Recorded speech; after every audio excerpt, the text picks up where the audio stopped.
Hey, Lord Pop-Tart. Man, you got in here fast. Look at that. 11 seconds in. What's up, man? All right. Let's hit refresh on this real fast. Good.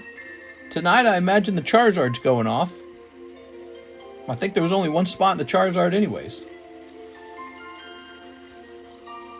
Oh, excuse me. I got the hiccups, man. All right, we're grabbing this. We're grabbing our tags. Okay.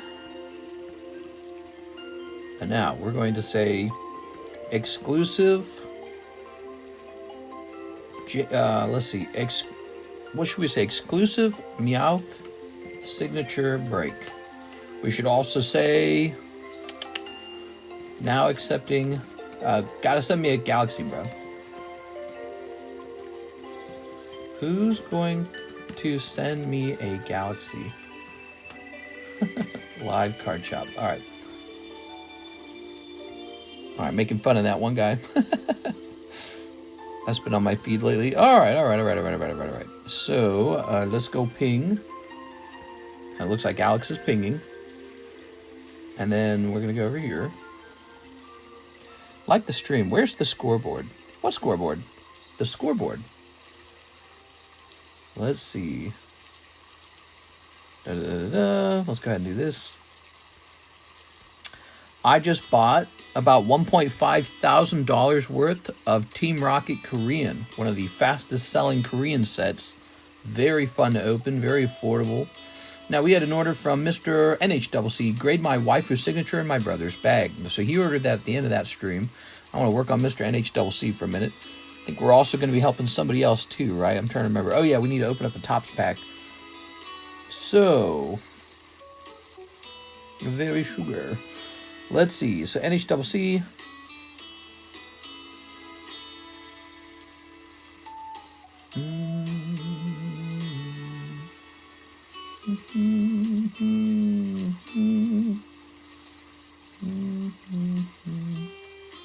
So he kind of breaks down what he wants done. I'm going to mark this on red. NHCC does a better job breaking it down. I like that. I think I'm going to be able to work that out, figure that out. Looks like the Zard break might already be done. Don't try to buy a spot in that one. That one's already done. Anyways, we got to make sure it's not already done. So, first order of the night. Let's get started. See, like, how am I first? It's wigged. We are. All right, we have that big giveaway card, the Hitmonchan giveaway card. We got to work on that, too. Okay. What's today? Today is Monday, right? Mamma mia, Monday. Okay. Good. Now, let's fix this goofy camera. Goofy. I sent in for a spot during the daytime stream. All right. Oh, right. I had an idea for tonight, too. I was going to start to sell some cards. So here's Victini. Here is, 6, 7, 8, 9, 10, 11, 12.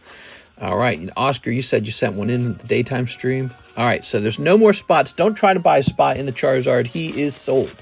Charizard is done. Everyone always wants in when it's almost done. He sat there for a long time. You are.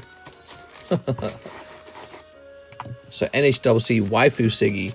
So for the Waifu Siggy, my question is it in a bag? Oh, looks like we need a new vintage pack too. Is it in a bag marked Edwin? And is the bag on the table? That is my next... Oh, my God, dude. You gotta be kidding me. Okay, they didn't spill out. That's good. Trying to grab the box that holds the empty wrappers. I saved the vintage wrappers because one day I will sell those. I don't know when. Someday. Let me place this over here for now. Got an awful lot of these. Alright, so I got rid of those. They're off the table now. Whoa. I sent in for a spot during the daytime stream. Sounds like you're probably the person who got the last spot then. So you're probably good. There's an Alexis Valadares, Abigail, Isaac, Eddie Perez. Okay. So what I vaguely recall is that we had at one point we had two separate bags, one for NHCC and one for his brother. Here's an Edward Delcid.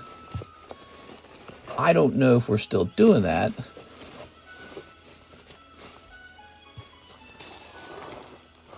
Oh,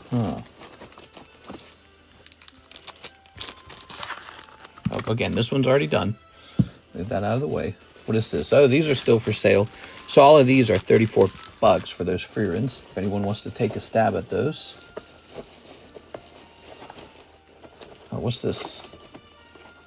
Oh, it's the this thing. How to get in there? Okay, let's see. Don't see him. So I'm going to assume then that Mr. Edwin's cards might be kept with NHCC's cards in his box over there. So that's what I need to do next is I need to go check that. So that's the issue is I don't know where Edwin's cards are being kept. Let me check over here, guys. I'll be right back.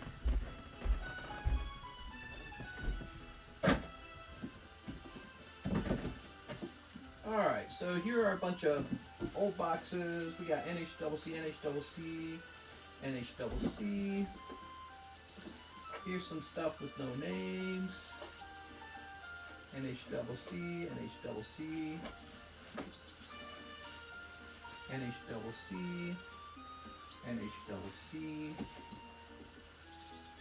This one says Edwin on it, but it's crossed out. Could this actually be Edwin's? Let me look.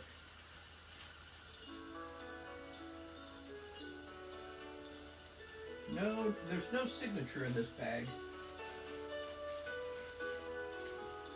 Alright, let's see. No name on this bag. That says NHCC.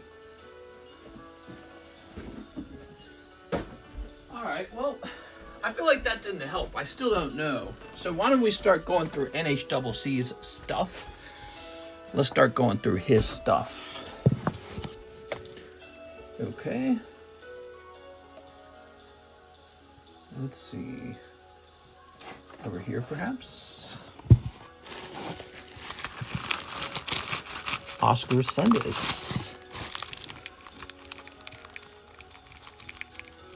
Okay, it's not in here. Did I say Oscar Sundays? Why did I say that? Oh, I was reading your message. I heard GameStop is delaying White Flare.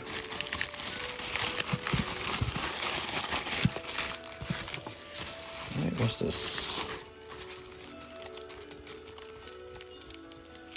Not in here. All right, so I'm having trouble locating the bag that the item is in. It comes as a result, perhaps, of having bags that have been here an awfully long time. I don't know what the bag should say on it.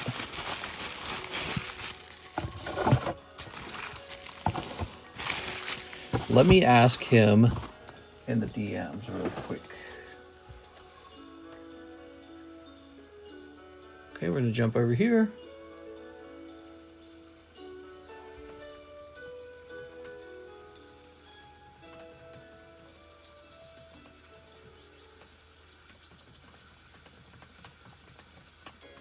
All right, there we go. So I've worked on that a little bit. I asked him a good question. We'll set this here because it hasn't been accomplished. It hasn't been finished yet. Now, Oscar Resendez did buy the last spot in the Zard break. Here it is, Mr. Oscar Resendez. Okay. Oh, God, this music. Let's turn on some Pokemon Arceus music. No. How about, man, we were listening to some good stuff earlier. What was it? It was, did I save one of them? I might have saved one of them. Hold on. Let's go over here to, we want to get into my library. The music is very important, guys. How do I look at my saved music? Let's go back here to YouTube.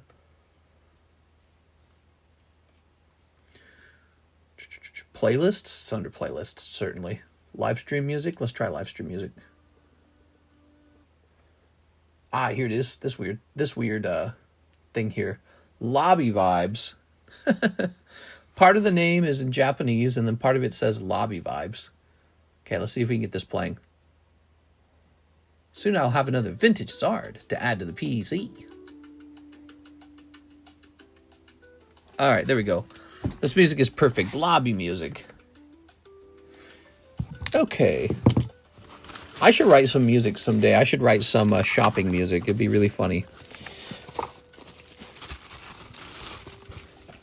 1, 2, 3, 4, 5, 6, 7, 8, 9, 10, 11, 12, 13.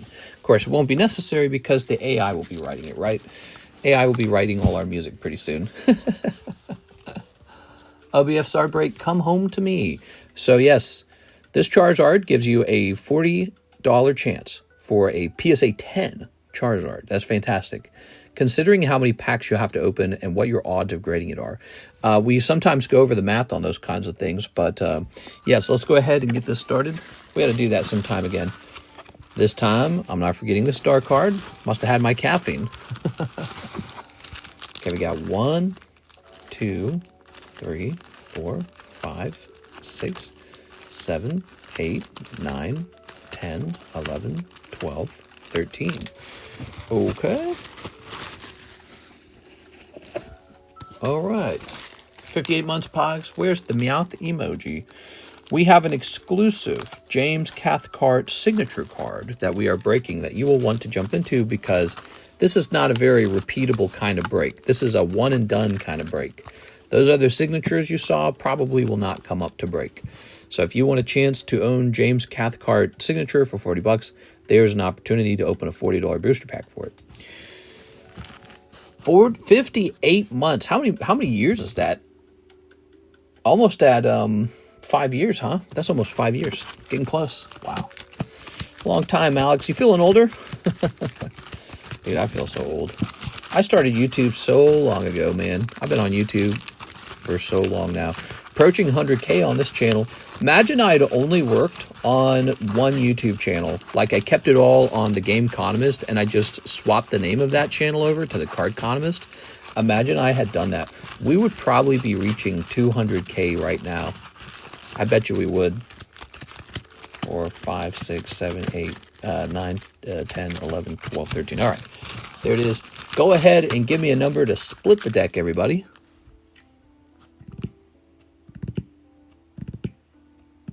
8. 1, 2, 3, 4, 5, 6, 7, 8. So there it is. It's been split. And now for the names. 1, 2, 3, 4, 5, 6, 7, 8, 9, 10, 11, 12, 13.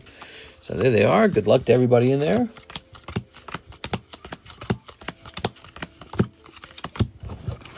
Okay. Reminds me of when parents tell their kids age, oh, he's almost 76 months. Made it. What we breaking? This is the Charizard being broken right now, the one in front of you. Great card, graded 10. I've got one in my private collection. One of these Obsidian Flame Charizards. You know, he's not super expensive right now. The cards don't jump in price for years. And so maybe you have time to buy them now, you know, when they haven't reached that price point. But sometimes you're very clever and you can buy something just before it changes in price. That's very hard to do, though. All right, give me a number. 47 months. Dang, dude. Yeah, it's a long time. Wow, wow, wow. 1, 2, 3. 1, 2, 3. There you go, Mr. Brandon. All right, there you have it. Ooh, lovely. Zach Stex. Could that be it right there for Mr. Zachary Stex? Wow, that was easy. Hey, you needed that, Zach. I've seen you miss a lot, so this is good. You're catching up a little bit. You just caught up by 13 spots, right? Or 12, however you want to look at it. So there you go, Mr. Zach. Zach has had a lot of misses. Here's Andrew Martin. Still a star card in here. David Smith. Don't forget, Crown Pikachu was one on a star spot. Here's Mr. Asmer. Sorry, Asmer. Nathan Gordon. Sorry, Nathan. Andrew A. Martin. Sorry, Andrew. Come on, dude. I hate it when these stick. Oscar Resendez. Sean Gallagher, Raul Mendoza, Rigoberto Gil, Brett. That's Mr. Brett picking up the star spot. Okay, good for Brett. So that could turn into something for him later. Miss 6, very close to that star spot. And Victor Kokiko. There it is. So it will be Mr. Zach and Mr. Brett this time. Congratulations, you two. Everyone else, here is your common card that belongs to you. Mr. 56 watchers, only 12 likes. They don't love you, mister. That's it. I'm hopping off. No, I'm just kidding. Don't worry, guys. I will stay here and work hard for you, whether you like this show or not. I don't really care. I'll work very hard for you. The most important thing of all, I hope I can keep you guys entertained. That's what really matters. Deep down, that's what matters. So I hope to keep you guys entertained. Tonight's special thing, and we do have a special thing tonight. Tonight's special thing, we have this James C. Cathcart signature Meowth break. Very exclusive kind of break. Not many channels will ever have this.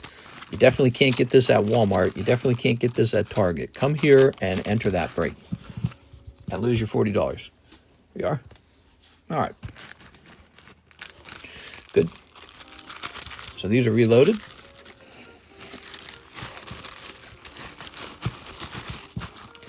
We need these back. Mr. Brett, Mr. Zach.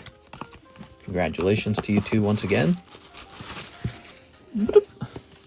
It's a really solid card. I mean, you can't go wrong with the Charizard, right? It's not like some kind of goofy card. Sometimes we got a goofy card up on the table. I need some brownies. Mister, I got some more cookies. Heavy sugar. So sweet. Oh, it's got too much sauce. The sauce. Oh, the sauce. He says it like that, sauce. Heavy sugar. So much sauce. Mr. Brett. All right, Brett. Let's see. He's going into here with the Q. Wait, is it cards on the back? No. Okay. Sometimes for these real short breaks, they don't even get it baggy. I just... There. All right. Good. All right. Mr. Brett is now in the Carddass break. Lovely. Let's go over all the available breaks now. There's currently no box break. We don't have a vintage pack break yet. We're probably going to work on that in a minute. We've got, let's see, Ancient Origins. It's now $195 a pack, so that's actually gone up, $195. Wow. It's just kind of scary, isn't it? Let's see, the July donations. Oh, I haven't updated that for my poker card.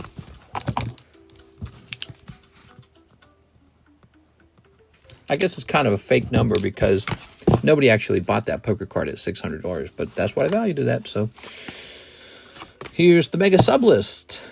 Okay, that is for the Mew break. The Mew break. It's got 4 people in it, 4 spots taken, 6 spots remain for the mega sub list. Remember, that is for a very big card. You guys often want vintage, right? Well, there it is. That's pretty powerful. Now, the PSA 10 version of this is almost always like $20,000. This card is like 2.8 or something.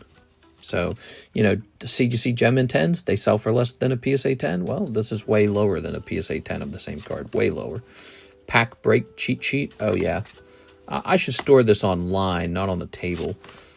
We were using this to do the giveaway. Okay, so we got Ancient Origins break and a Meowth break. Mew break. I keep saying Meowth. We have this Gyarados, the Victini, the James Signature, the Carddass, the Heartbreak break. I love it. Heartbreak. The Mega break. The Eevee break. The Marshall D. Teach break. And a new rare candy with 1 person in it. We got 1 person in it, Lugia. Lugia is the new rare candy. It's a really nice rare candy. Okay, here's this guy. Here's this guy. Got a couple big ones, huh? Bandai and that beautiful Meowth. This is up to 19 out of 33. It might be the last time we run it. And there's that Giovanni's Gyarados. So we got plenty of breaks. There's definitely not a lack of breaks. What do you guys think of that?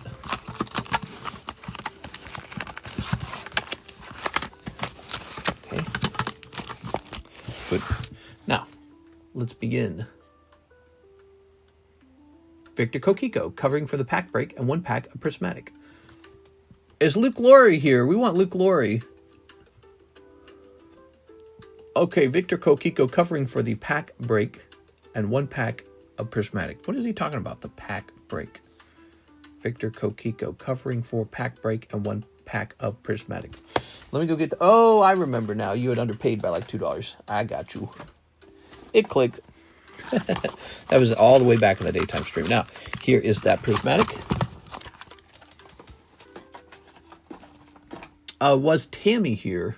Do I need to update that channel? I feel like that Charizard lasted a while, and that one definitely deserves to be in that channel. Missed the notification, missed the Zard. Grats all, no close. No close to Gyarados. Okay, you ready?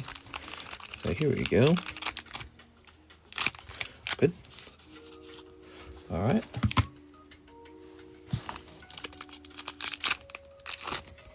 Here we have a Roaring Moon.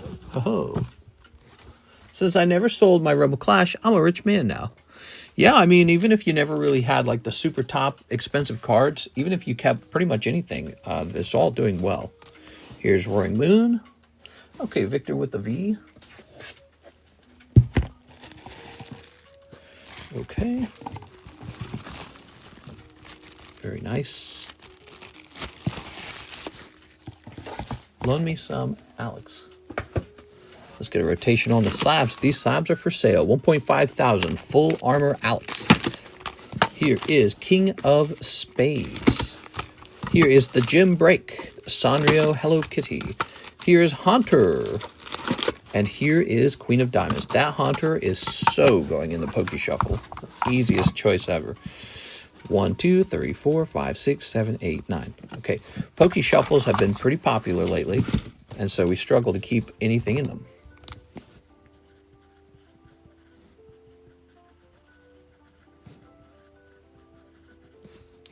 Okay. It's summertime. Nobody buying cards right now. You know, while that's true, we're not doing too bad. It's a hot market. It's weird. It is. Usually I have a little bit of money saved up. Look at this. Huh? Cool, right? Usually I have a little bit of money saved up in order to buy something nice for myself in the summer. But there is just nothing to buy. It's all sold. Sean Gallagher, 1 spot in the Lugia. Yes, you do not want to miss Lugia. He is a really good one. Okay. I'm not saying we do bad. I just recognize more people selling and not buying. Yeah, it's a slowdown. There's a slowdown. It's funny how it's very predictable. You can always predict it in the summertime. But there's the rare candy bag. Now it's been 6 years of doing this, and I can tell you without any doubt, summertime is the slowest time in the market. Sometimes you get really good deals in the summertime. Stevenson's Trunk, paying down low T-ness. At the end, it might be the end. Let's take a quick look. Let's see. We were going nuts with those slab-aways during that time period. Let's see, Steven. Ooh, you're almost there. So you have 120 remaining. You are so close, man. Good, good, good, good, good. We have an order now. Mr. Emmanuel, Meowth Break. Yes. Here you go. It's 1M. It's 1M. Manuel Valencia. All right, very good. Going into this break right here, we have Alicia Brown in there, and now Emmanuel. So we are, it should be 3 actually. Is it 3? I think it's 3. Yeah, 3. 1, 2, 3. So the exclusive James Cathcart break is now up to 3. So James Cathcart, he has sadly passed away. He got cancer, throat cancer, and passed away. He's the voice actor for Gary Oak, Professor Oak, Meowth. I think James. Some Pokemon like Turtwig. And so he was an integral part of the show, and his signature is now finite. When a voice actor or a card artist or whoever is still alive, they can just sign. They can go to, they could go to one Collecticon and sign hundreds of cards in a day, I'm sure. That's over for Mr. James. His cards, the count is in. There's no more after this point. They're already for sale and then whatever. And so I like collecting this. I still want to collect Misty and Jesse, but man, those signatures were so affordable, and then they shot up so freaking high, dude. So really sad about that. I guess maybe that's a sign you should collect them when they're still alive even, you know, because the gamble is, what if they're still alive for a very long time and they just keep signing stuff for like 100 years? Or maybe they get hit by a bus tomorrow. So, you know, you just don't know what happens. But we know Mr. James is now in heaven. He is in Pokey heaven. And so we are enjoying collecting his signature and thinking about him, okay? Oh, yeah, what about Jason Page? Will he be missed? Well, you know, when we first got these cards in on the lunchtime stream, I was talking about that very thing. I kept saying this thing where I said, you can't make me hate Jason Page. He was the one who did the music. And so, you know, maybe it just shows how my brain kind of ticks, you know, a little bit different. I don't know. I think with Pokemon cards, I was a guy who moved on them early because my brain was ticking a little bit different back then too. You know, and I just got into weird thing number 1, weird thing number 2, weird thing number 3. My brain tends to look for like weird relationships between ideas and facts or realities, and it tries to position itself well using that information. So it's a real analytical kind of brain, a strategic brain. And so when you talk about Jason Page, I go, one day Jason Page will also be passed away. And whatever petty thing he might have done, like ask somebody to buy a signature, will not matter at that point. If anything, you'll go, gosh, I'm so glad he signed so many. That means I can own one as well. So that's how I feel about him, and the fact that everyone who was in the show will pass away eventually. All those signatures will eventually be finite. The question is, who will have a harder signature to acquire? One of the very difficult ones to acquire could be James Cathcart, because I don't remember him being exceptionally prominent in signing a lot of cards. And when you go hunting for James Cathcart signatures, there's not tons and tons and tons of them. They seem to be limited. So I have used my, you know, shopping skills to bring you guys this break, and I hope you guys enjoy it. And I hope somebody takes home a Meowth signature that goes up to $1,000 or more pretty soon. And that's what I try to do for you guys. I try to use good taste to get you something good up on this table. And, you know, rip to Mr. James, and you'll see more of this. You'll see this happen again, you know. I'm eternal. I'm immortal. We will pass away. Jason Page will be passed away like in prison. My brain looks for rats. Oh, yeah, what about Jason Page? Tonight, going to be break stream. You never know. So it could be a slow stream because it is Monday night time at 2 a.m. in the morning. So how you guys feeling today, by the way? Let me see this real fast.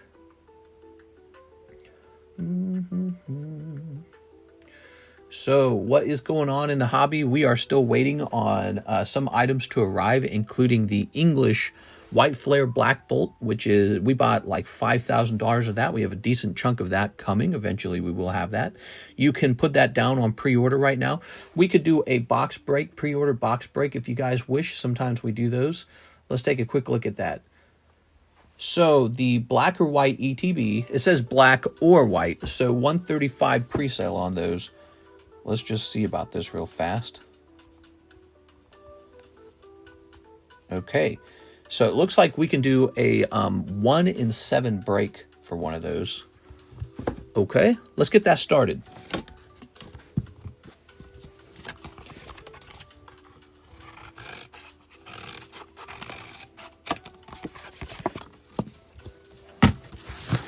Just watched the turnaround, a mini documentary. Gem 2 box break. Gem 2 is super awesome too. I like it too, but it is not as new as this other thing. It's a good set. We've definitely already hosted some breaks on that, and I can see us hosting more breaks on that in the near future. Black, white. 2 ETBs. $40 buy-in. Your odds are 1 in 7. So there it is. So this is for 2 ETBs of black and white. Your odds are 1 in 7. And you are getting 1 black ETB and 1 white ETB. It's interracial ETBs. Okay, you ready? So say 1, 2, 3, 4, 5, 6, 7. So that is the pre-order break. If you get pulled out of here, You will end up getting this when it arrives, probably in the next couple of days. You know, whenever a new set comes out, I feel like I always get it a little later than the rest of the internet, and I strongly believe it's because of my rural location. Just another reason for us to get our stuff together and maybe pick out a new home. Mr. The Boss doesn't want me to leave, gave me an immediate $2.50 raise, and laid out a plan for a new position that pays even more, starts training tomorrow. Nice, dude. Glad to hear that. Yeah, I mean, when somebody's a decent employee, like they dress good, they talk good, they don't cause any problems, they don't bring the drama, they're not a liability, they don't say, I'm going to sue, and then they just do their job, and they do even a mediocre job at it, but they do their job, they show up, they clock in, they clock out. I mean, you got a solid employee. And so, you know, employers will try to retain you. There's a limit to that. You know, they can't, there's a point where mathematically or economically, it doesn't make sense to retain you, but they will definitely try to retain you if you're doing a pretty solid job, and you'll find out what the wall for that is. Now, if they're a bad employer, they will not try to retain you when they should be. And it's a mathematical equation, so they have to do a math equation in their head. It's like a shopping for labor equation. So, are you still living by that big lake with all the houses on the lake? Hey, how's it going, Kyle? I am. We're living in our second lake house. It's a very nice lake house. We got it for only $650,000. I mean, I've shopped a lot of homes now. That's cheaper than a cookie cutter home in like Texas. This is like a custom built luxury home built in the 80s. So it's a little bit older, but it was built very well. And it was actually built by the guy who constructed all the homes in this neighborhood.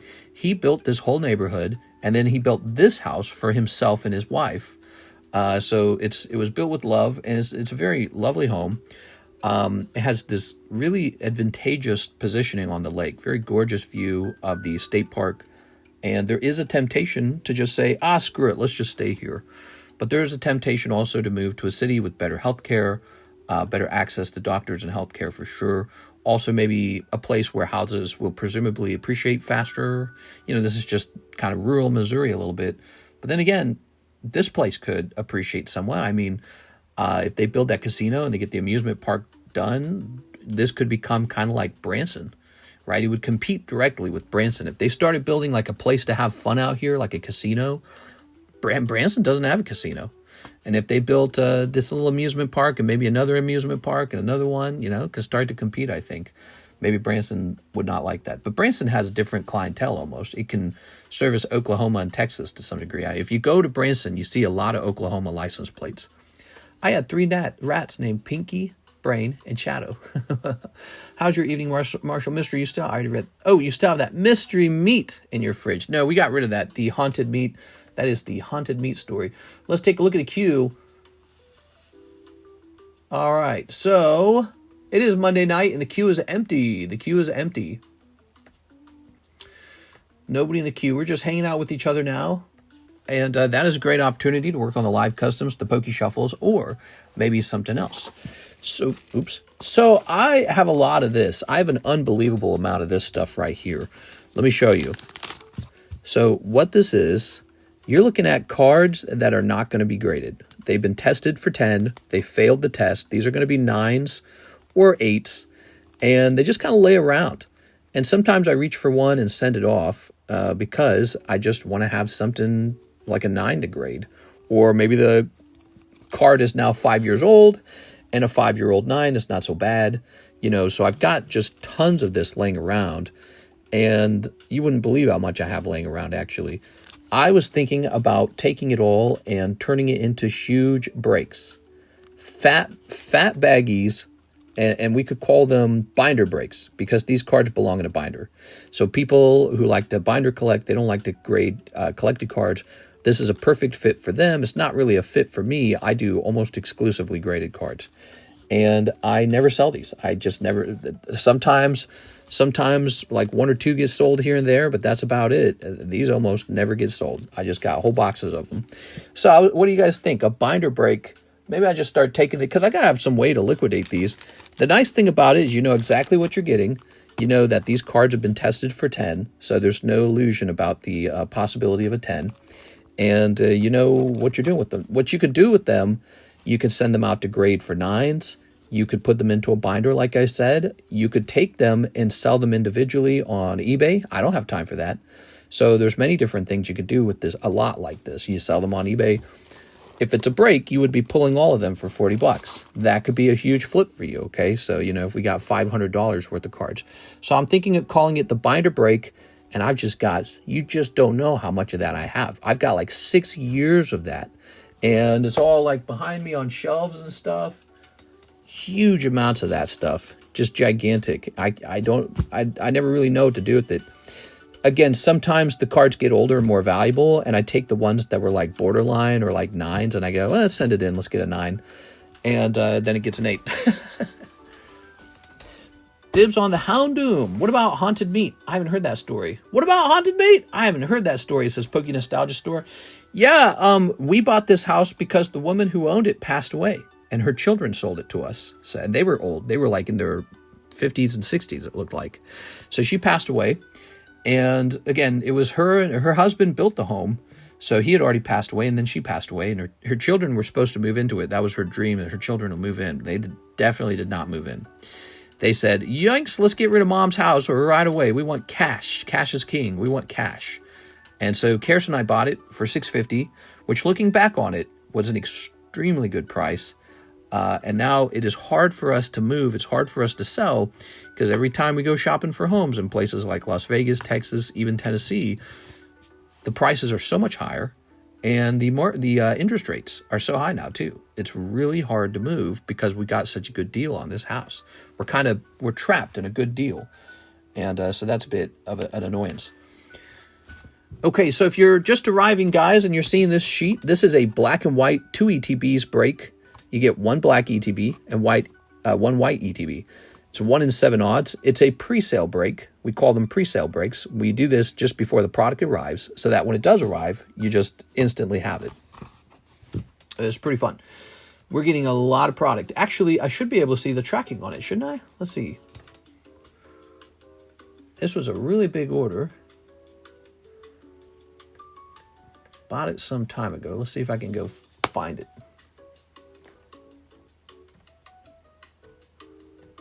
Boom. Let's see. New vintage pack break. Oh, great question, Jonathan. We need to get that ready too. Ah, yes. Tracking is available. Good. So it's on its way. It's probably almost here. And it says it should arrive.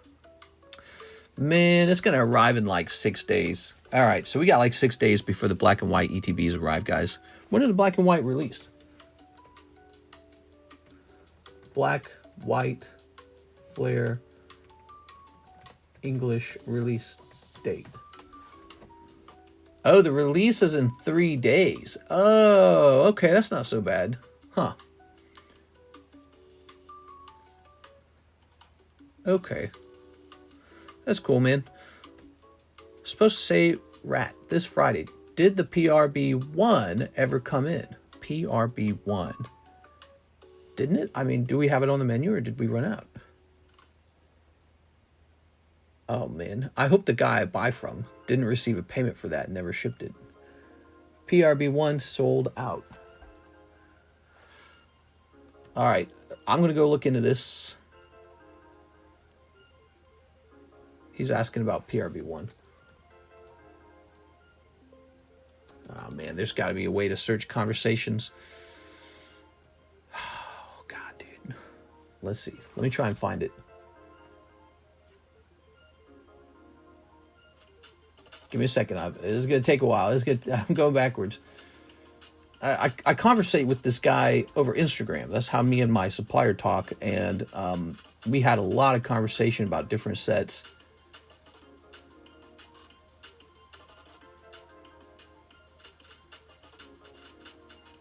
Let's see.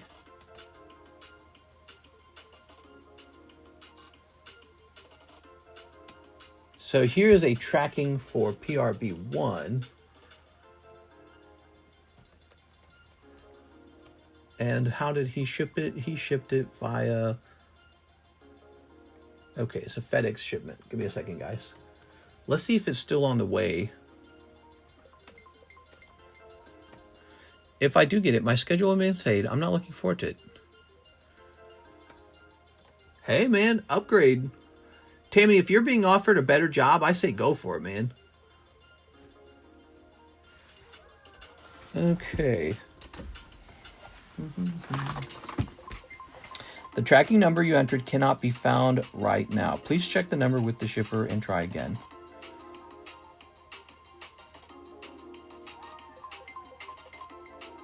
That was on June 25th. So let me scroll backwards and see if that was like the second one he sent me, because this is pretty important.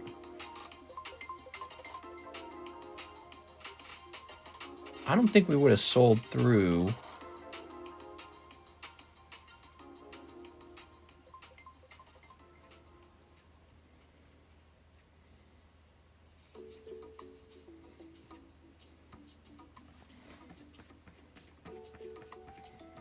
Hold on.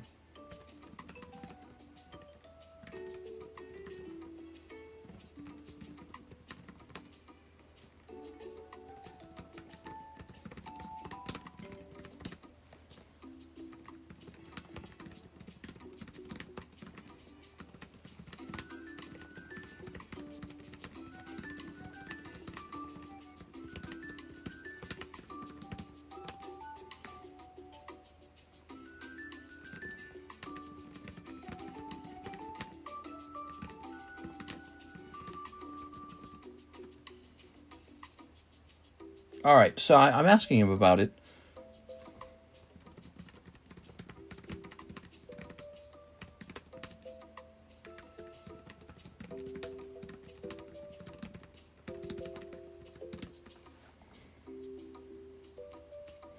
Okay, so we're looking into that for you, okay?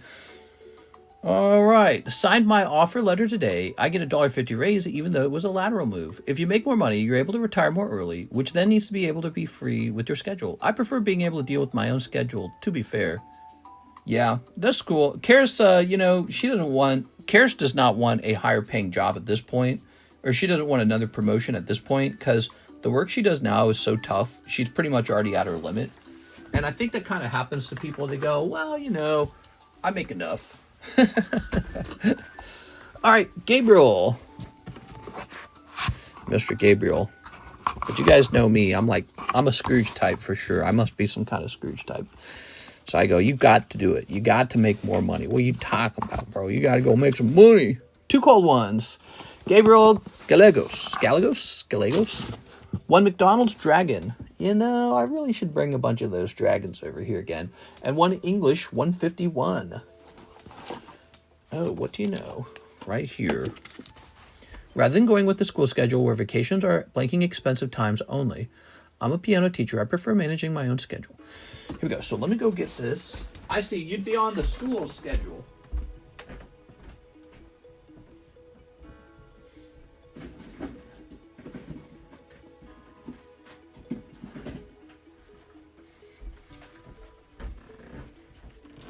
Tammy, you're going to come out here. We're going to train you to be a professional card opener. That's the title. And then I'm going to retire. And it'll be called the TheCardconomist. There you go. Got to keep the money bin full of coins for swimming. All right. Ready? Let's snip this. All right. Lovely.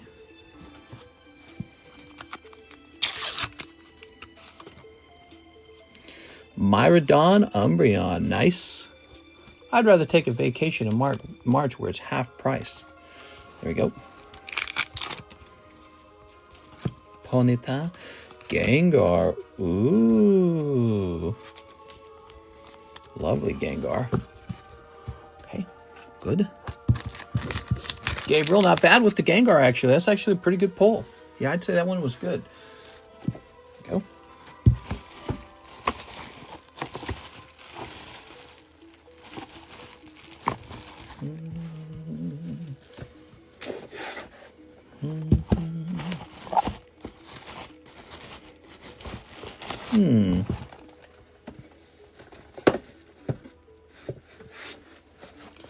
Okay. Work-life balance is very important to me.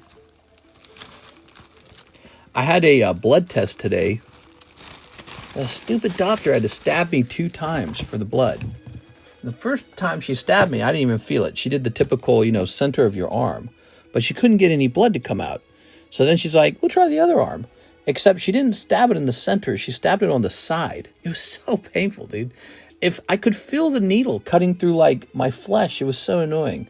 So now I've got, like, this, like, it almost looks like a bruise is starting to form there. Crazy. Sounds like a nurse. I'm so tired of being stabbed like that. It's so freaking painful. Luke Laurie for the Halo Upper Deck pack you opened before, and one more 2007 Halo Tops Plus. All right. No, you didn't have to do that, Luke. That was a free pack, Luke. That's how that works. If I make a mistake, it's all yours. I'm going to give you another one, okay? And then we're going to get you this Tops pack that you are definitely owed. Oh, you want one more as well? Oh, good. We get to open up a fresh box now. Okay, I'll be right back. Let's go get a fresh box. I think we'll get 2 fresh boxes.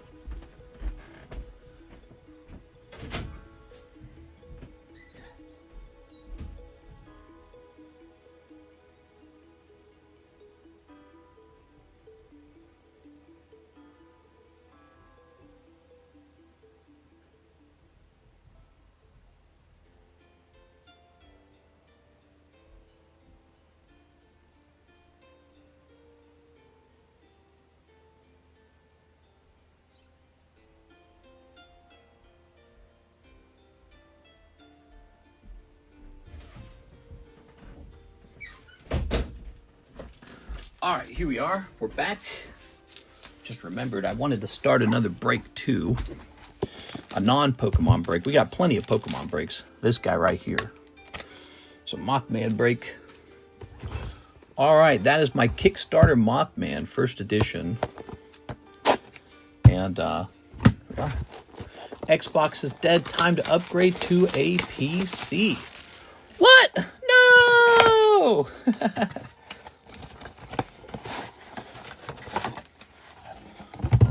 Ironically, we are opening up Halo packs. Maybe Xbox will be forced to step out of the hardware competition and they will just focus on software. That's kind of like what Sega does. There it is. There was a time when Xbox was king. When Halo 3 and Gears of War were out. Gears 3. How good was that? That was the Red Ring of Death console. I remember playing Mass Effect 3 on the Xbox 360. And I had so much fun, and I was so good at the game, that my friends who would play with me live, they said, you know, you really ought to make guides on how well you play. And I said, should I? They're like, yeah, man, you're so good at explaining things. Oh, yeah, there was another moment like that. We would play Destiny 1. And the raids were real complicated. Remember the raids? A lot of rules to the raids. And what would happen is people would try to teach other players how to play. They'd be like, you got to do this, and then you got to do that, and then you got to do this. And they didn't like doing that. They didn't like teaching how to play the game to other players because it was like, it's like a skill to be able to explain things well. And so I remember this moment where we would play these Destiny raids, and people would be like, you gotta make guides for this, man. You explain it too well. And I was like, yeah, maybe I should. So all the way back then, that's when I got started on YouTube. I started with video games. Here it is, Mr. Luke. So he's got 2 of these fancy vintage Halo packs. So these are vintage. This is not so vintage, but there's some really cool cards that come out of here, but we just haven't pulled it in a while. Will you be getting the ROG Xbox Ally console? There is a high chance that I test out that Xbox handheld. There is a high chance for that. Because I really like handhelds, and if it's powerful enough, I will be interested. Maybe we could play some games right here on the table while we're live. Okay. Good. Good. All right, let's start with this guy. So you got this one for free. If anyone deserves a free pack of this, it's you. You've opened a lot of this. Okay. Ooh, weapon drop. Look at that Hunter. He's so cool looking. So if you guys want these are called Halo Upper Deck. They're pretty brand new. They only came out this year. I actually just did a restock on these. These are a very steady seller for me. So could you imagine grading this? If this got a 10, Could you not imagine selling that for like 50, 60 bucks as a 10? I mean, it's such a nice looking card. And the booster pack really wasn't that expensive. So there's room for a flip there. Same here. Let's say you got Master Chief and you got a 10. That would probably flip. Even a common one might flip. You wouldn't make a lot of profit on it, but somebody would be like, oh, all right, give me the Master Chief. Let's give it a try. Now, here we go. This is important stuff here. This is the good stuff right here. This is vintage. Vintage. Official Topps, too. You know, when you see that name, Topps. Okay. Moments Inconvenience. Into the Dark. Okay, we've got Drones. We've got Grunts. We've got Ghost. And we've got Ghost as a Machine. I really didn't like that pack. I feel like that's a mostly cold pack. Does somebody say Gears of War? Halo fittingly died with Reach. Oh no, I don't feel like it was dead with Reach at all. I feel like Reach was popping, man. That was a fun game. I loved it. My brothers and I were still playing it online. Halo died with Halo 4. Halo 4.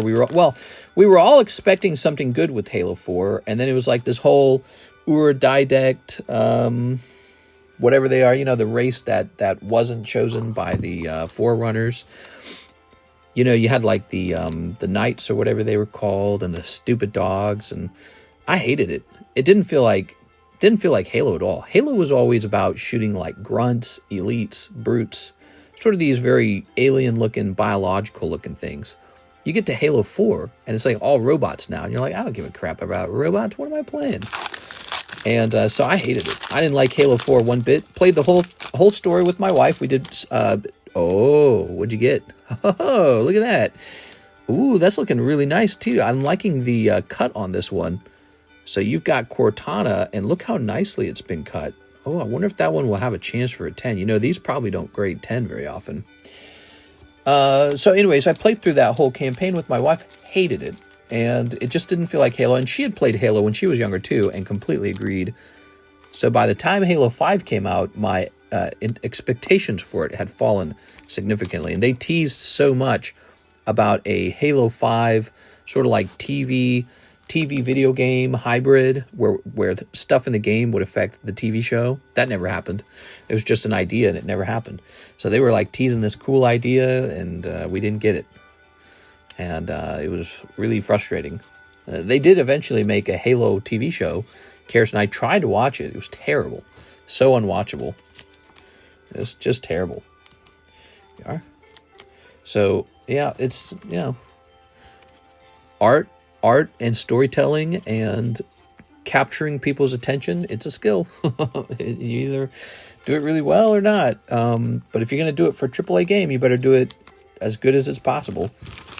Would you rather hold one base set booster box or 3 Mario Pikachu boxes in this current market? Oh, gosh, that's a tough one. Well, I feel like the problem is the base set box is a very conservative choice. And, you know, it's weird. I have this feeling that the base set is not a super great investment. I'm not saying I love the Pikachus because I really don't. But, you know, base set just, I don't know. It's just sort of like this set that it's the most nostalgic set. And yet, who wants to collect it all day? I don't think everyone wants to collect it. Learning about the lore about the Spartans was fascinating. I don't know. You know, they brought in the scientist lady and she was, I don't know. I didn't like it. I thought the whole thing was super boring. All right. So here we have these cards here. Lovely, lovely, lovely. Let's set them in your bag, Mr. Luke. Noble 6, forever in our hearts. Yes, Noble 6. So noble.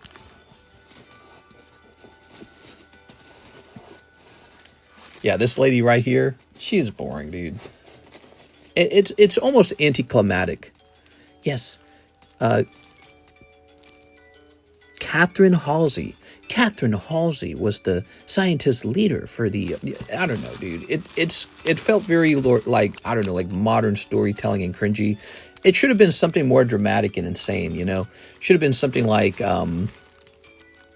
have been like, I don't know, like Captain America or something like that. I don't know. I didn't like the feel of it. It felt very sort of like new age, modern TV storytelling. I didn't like it. It was super boring. I hated it. I hated every second of it. I'm gonna make a room in my house a time capsule type of guy. Red versus blue. I'd take the Mario boxes currently. The Poncho boxes might have a massive population, but almost every single one is graded, so few are sealed. It's been 10 years since the last Donkey Kong release. The Arbiter's goated. I love the Arbiter's great. Okay, Gabriel Gallegos, ETB break. Yes, this is a black and white ETB pre-sale break.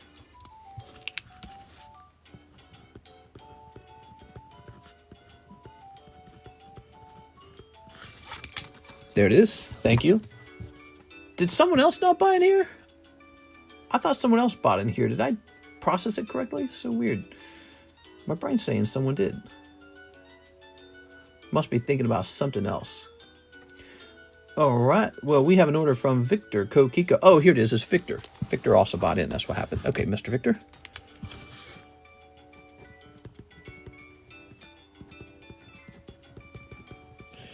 There it is. All right. So Gabriel, Victor. 2 out of 7. We need 5 more people. 1 person walks away with both ETBs of English black and white. This is English black and white. Okay. That is the current pre-sale break. I bought in. Good catch, mister. I must have seen like the email for it pop up on my phone. Okay. Luke Laurie, 3 Halo Tops pack, 1 top loader for the Cortana. Yes, you got it, man. The Cortana is a pretty tough card, and it's definitely not going to grade 10. They don't do that. They're a weird kind of card. Like, they're made out of plastic, and it's just, they never grade 10. If you collect them, you understand that about them, meaning that you're not expecting a 10. You never know. Maybe PSA will be generous for some reason. But look at the back of the card. I mean, look at all this crap down here. And that's because it's being cut, but it's made out of plastic. So it's, can you see that? I don't know if you can even see that. See all that? There is absolutely 0 chance of a 10. But this one's definitely nicer than most. That's actually considered nice, what you just saw there. Most of the ones I've seen look way worse than this. But we can get this in a top loader for sure.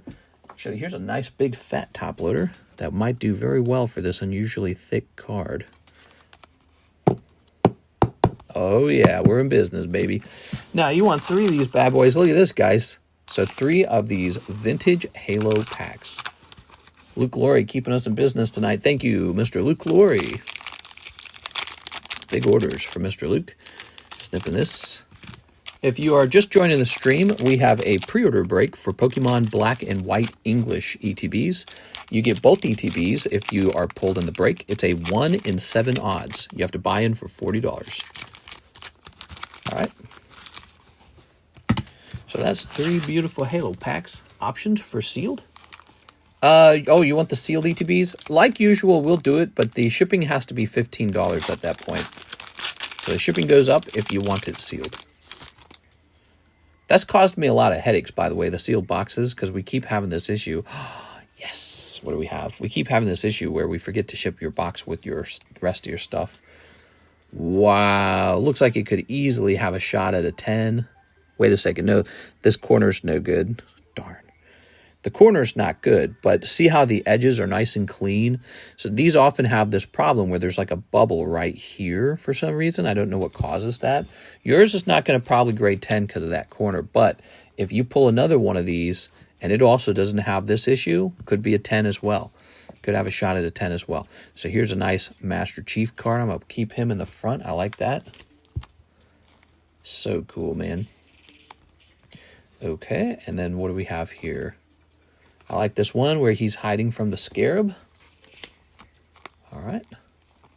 Scarabs were so fun in Halo Wars 1. They were like this unit that was not very efficient to produce. But if you could, for some reason, produce it fast enough and get it ahead of time of your opponent, it was like a guaranteed win. So like if you're doing a 3-player map, so 3v3, and you had 2 reactors, you could have your guy sit on reactor number 1, and then you sneak a guy over to the enemy reactor, just a team large enough to take the reactor down for a second, and have your teammates feed you money. I did this with players. I did this with friends who liked Halo Wars. So they would feed the player who controlled reactor 1 We'd sneak a character on Reactor 2. Boom, you've got the 2 technology upgrades, and then you'd immediately start a Scarab, and then everyone knew the game was over.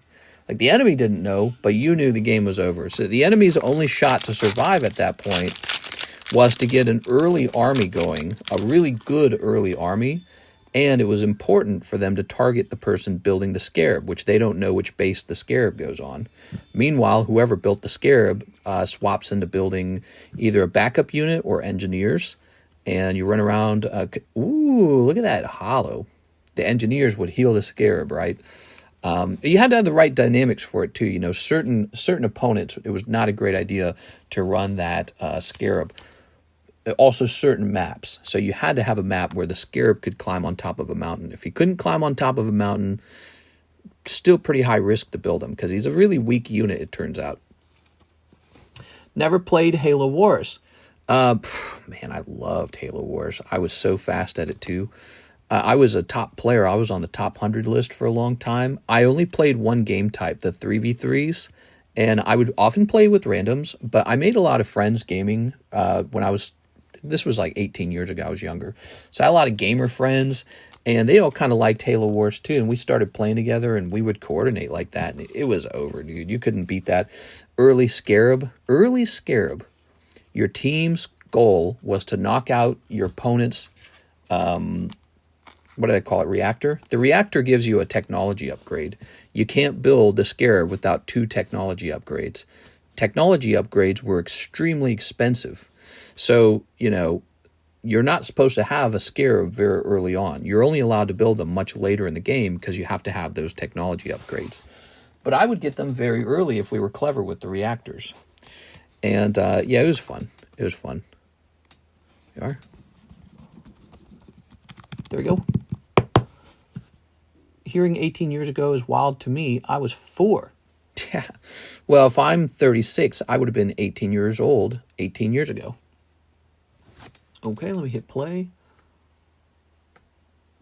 I was out having hot girlfriends and playing games at that point. You are. You were 4, bro. You better be having video game nights and sexy girlfriends. It's your turn now. Let's see. Here's Phantom of the Skies. Ooh. All right. I actually remember that time period really well in my life. It was a pretty comfortable time period. Here's Leading the Squad. I had my job at Target. I was just a guy working at Target. And I had a very sexy girlfriend. And we were both really young. We were both like 18. And playing Halo Wars and laying around on my apartment couch. I had a nice apartment couch. Watching scary movies, pizza nights, stuff like that. Not a care on my mind. Because the only thing I had to do was, get a little older. That's the only thing there was to do. Go to work, play games, get a little older. We are. Not a care in the world. We are. All right. That Moth Man card really looks like it's fallen down an abyss. Oh, yeah? We are. Put this over here. I'm 22 years old, top 500 Marvel Rivals player, and or lonely. Now, that's a problem. You can't, if you're lonely, put the video games away. That's my advice. If you're actually lonely, here's my advice to you if you're a young man, because I think that we probably get a decent number of young men. Take your video game, get a brown grocery bag, you know, those square bags, unplug it all, unplug everything, put it in the grocery store bag, roll up the top of it, and go put that in a closet for now. And then just force yourself to go outside. You just got to go outside. Go to whatever scene you like best. I don't know what you like best, but if you're more like a nerdy guy, you're not drinking and smoking, go to like Poetry Slam. Go to the coffee shops where they got the live music and the young people show up. You know, go anywhere. The coffee shop's a good one for nerdy people. If you're going to college, do the extracurricular things. You know, join a club. Join the chess club, join the gaming club, join the computer science club, the math club, join the nerdy thing. I don't know what they got. But join a club, go to those coffee shops on the music night. A lot of really good coffee shops that get a lot of activity. If they're a very special coffee shop, they will have a good sort of like a vibe, I guess, or culture going, whatever you want to call it. And what they'll do is they'll coordinate to have young, attractive people playing music at night to show off their talents. and they have all their sexy friends show up, and you're young and sexy. And hey, baby, you look really nice. Why don't I sit down and conversate with you? You know, that kind of thing. So you got to go out though. If you don't go out, those opportunities will not exist. You'll have a higher score in some stupid video game. Trust me when I say this. No matter what the video game is, they're going to make a sequel to that video game. You're really not missing out. You're really not missing out. So if you're lonely, go work on that.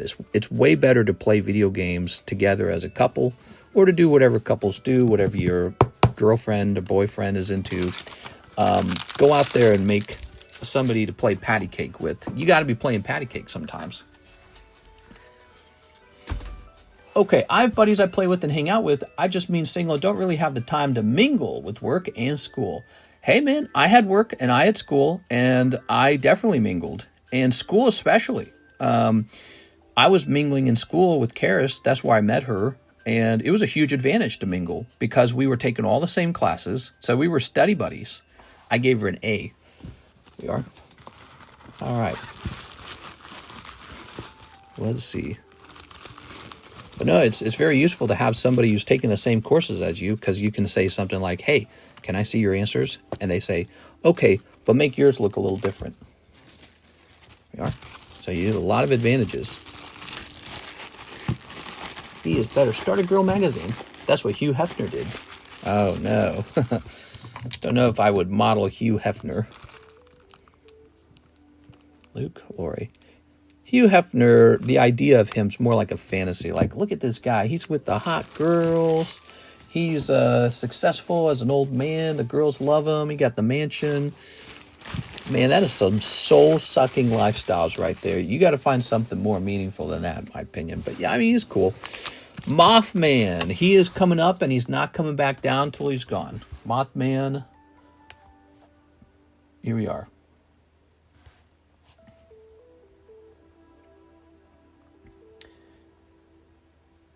If you wanted a Kickstarter Mothman, you've got him right here. I'll be advertising this eventually. So what is this guy listed at?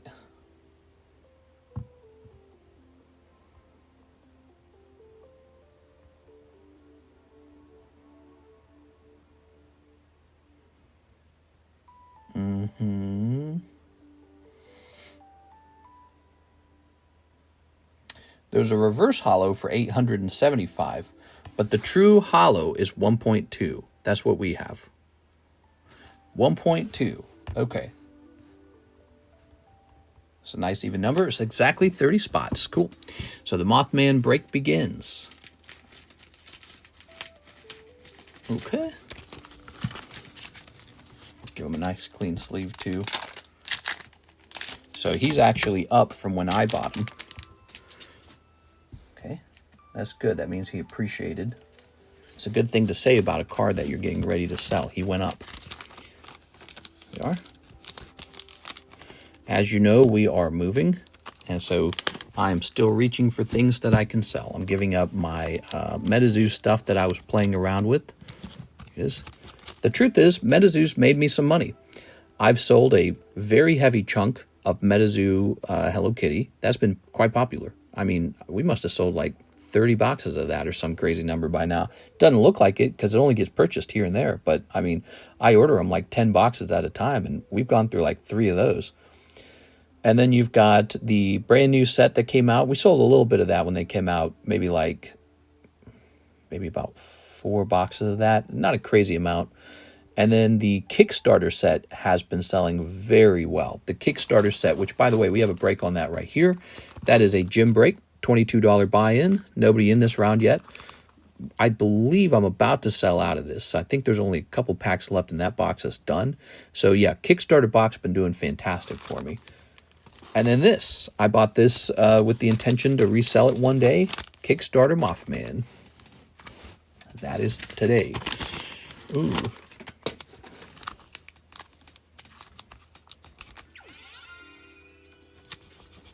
It is.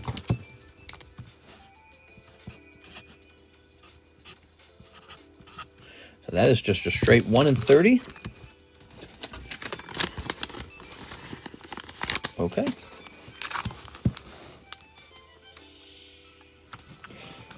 Very nice. I think that is actually much better than trying to pull them out of the box. There's 36 packs in a box. See, there's 36. They look like this. And if you're lucky, there's one holographic Moth Man in your box. 36 packs, one holo Moth Man. Well, here's the interesting thing. Did it grade 10? Did it grade PSA 10? Probably not, because plenty of these do not grade 10. So, let's assume that 1 in 3 Mothmans grades 10.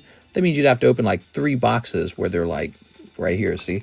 So, I think it's actually quite good. We'll put this down as Moth. That's the Mothman break. Vintage pack break? Yes, we need to set up that as well.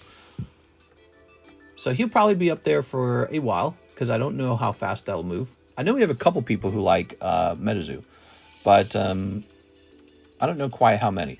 So Andrew A. Martin, 1 spot in the black and white. Yes, the black and white. This is the pre-order break, 2 ETBs. You just need to pull 1 spot in here and you get 2 ETBs. Andrew A. Martin.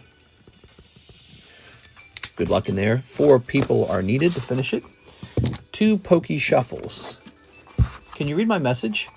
He says, were you able to look at those pictures on Discord I sent a couple weeks ago for your potential commission cards I sent? Could you let me know what ones you'd be interested in? I mean, if you want to do some commission cards, just send them right over. I don't know if there's some trick to it. I actually do not remember. I think I vaguely remember you sent me some pictures, but it's not necessary. You can just continue to send me stuff. The question is, will the audience buy it? That's the question. The question isn't whether I'll accept it. I'll probably accept it. The question is, will the audience purchase them? So if they don't purchase them, they'll just be stuck over here until you place an order to ship them out. 1, 2, 3. There we go. 1, 2. Okay. Yeah, I don't mind. Unless it was something really weird. Was it something really weird? Is that the problem? Here we are.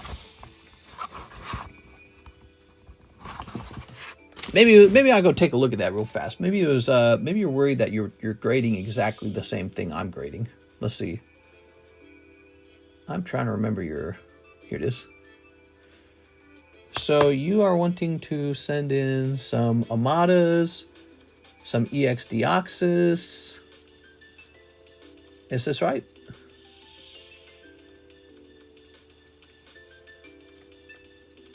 Yeah, I don't really have a problem with any of this. Let's see.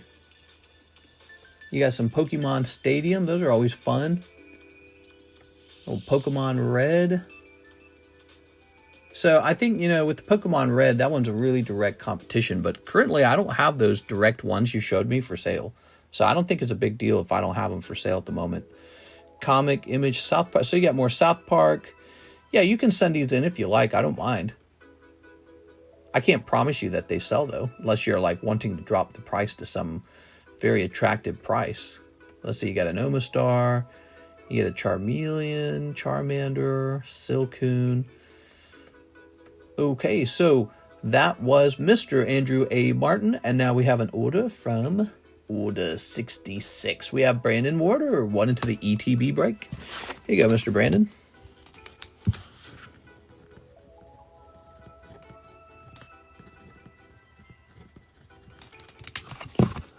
That's the question. The question? What, are we talking about chins now? Vintage pack break? Yes, vintage pack break time, guys. Let me go grab one. So we did an English pack break. The rule is, let's swap it over to a Japanese one this round. Ow, headache. What the hell? Oh my god, how much do you think these Neo 4-packs are worth now? I like these Neo 2-packs. Maybe we do a Neo 2-pack. I think I was teasing maybe like a gym pack. So Neo 2 is very special. It has a lot of great cards in it, including Houndoom, Tyranitar, Espeon, Umbreon Holo. And this pack, by the way, will give you a guaranteed holo. It's a heavy pack. Canada Post has been on strike for 2 months. Oh, so we got to be careful here. What I would have to say, turn this down a little bit. You will want to be very careful about this, because if you cannot manage to liquidate those over here and you decide to send them back home, it's going to cost you a lot to ship it back home. First of all, the shipping, international shipping is always pricey. But second, the stupid tariffs, you know, you will have to prove to them somehow that I didn't buy them from you and you didn't buy them from me. I'm just returning them to you. So you'll have to prove that, and they might not agree with it, but you might be able to share like our Discord conversation or something like that with customs. Customs really mean, dude. They're like, no. All right. Let us see. Let us pray ramen. So, wow, Neo Discovery's gotten pretty freaking expensive every time. Before we consider Neo, let's take a quick look at Jim as well. Jim Japanese booster. You ready? I will ship to my friend in the U.S. what's left. Oh, okay. Well, if that is the case, then you have nothing to fear. Okay. Hold on. Hold up.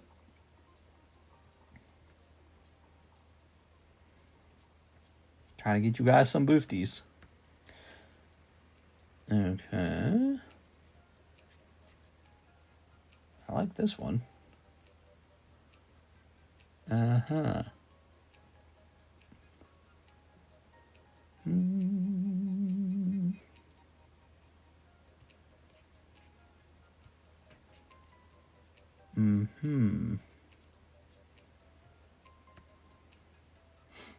So Gym Heroes is a cheaper break, and it offers an extremely expensive card, the Misty's Tears.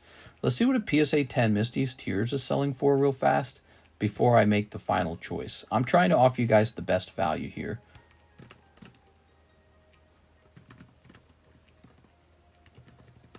Misty's Tears, Japanese. So Misty's Tears, let's check sold. Misty's Tears last sold for $700? Yeah, we gotta be breaking Gym, guys. Gym Heroes all day long.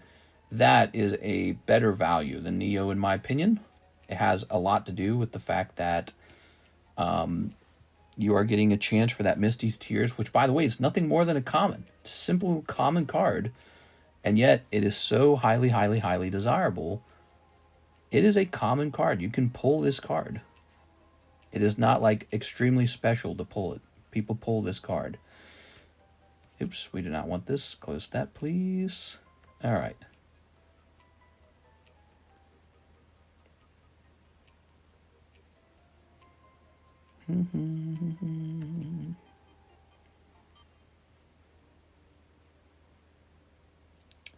Give me a moment here.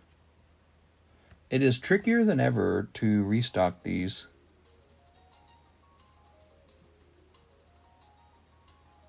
Okay, so I am prepared now. And I have to know how much money I have. I love seeing Japanese being open. Automatic hollow. Well, in this case, we are looking also for the banned card, which means you could get double whammy. You could have a pack that has a very good pull, like the Rocket Scyther, I think, is one of the best pulls out of the Gym Heroes.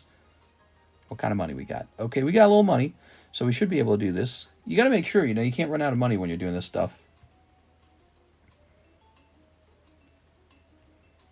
Okay, cool.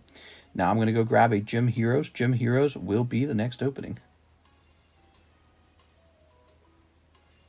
I cannot believe what a fantastic success Pokemon cards have been as a hold. Okay, and it shall be $36 per spot for the Gym 1 break. Ready? Let's go grab a Gym 1 pack. We got to find one.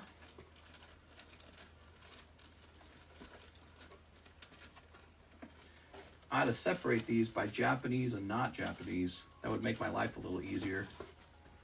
Maybe in here. Let's see if it's in here. Oh my god, I'm gonna knock over my cards. Is this it? Nope, that's Neo.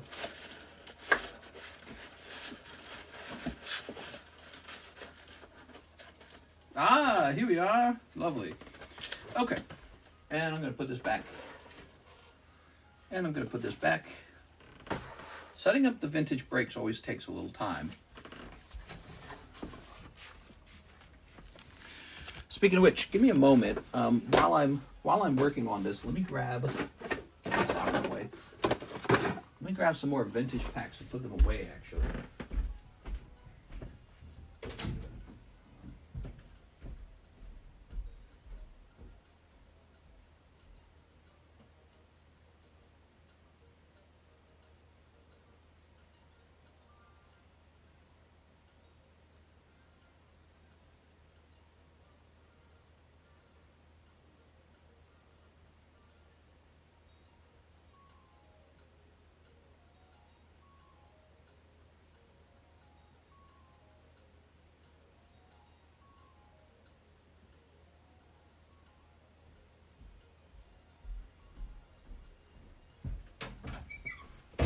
I guess I had more than I thought sitting in my receiving area. It's kind of wild that this is probably a couple $1,000s in my hand. The hobby wasn't always like this. All right, so here are some more packs for future breaks. I don't like it when they put these inside of here,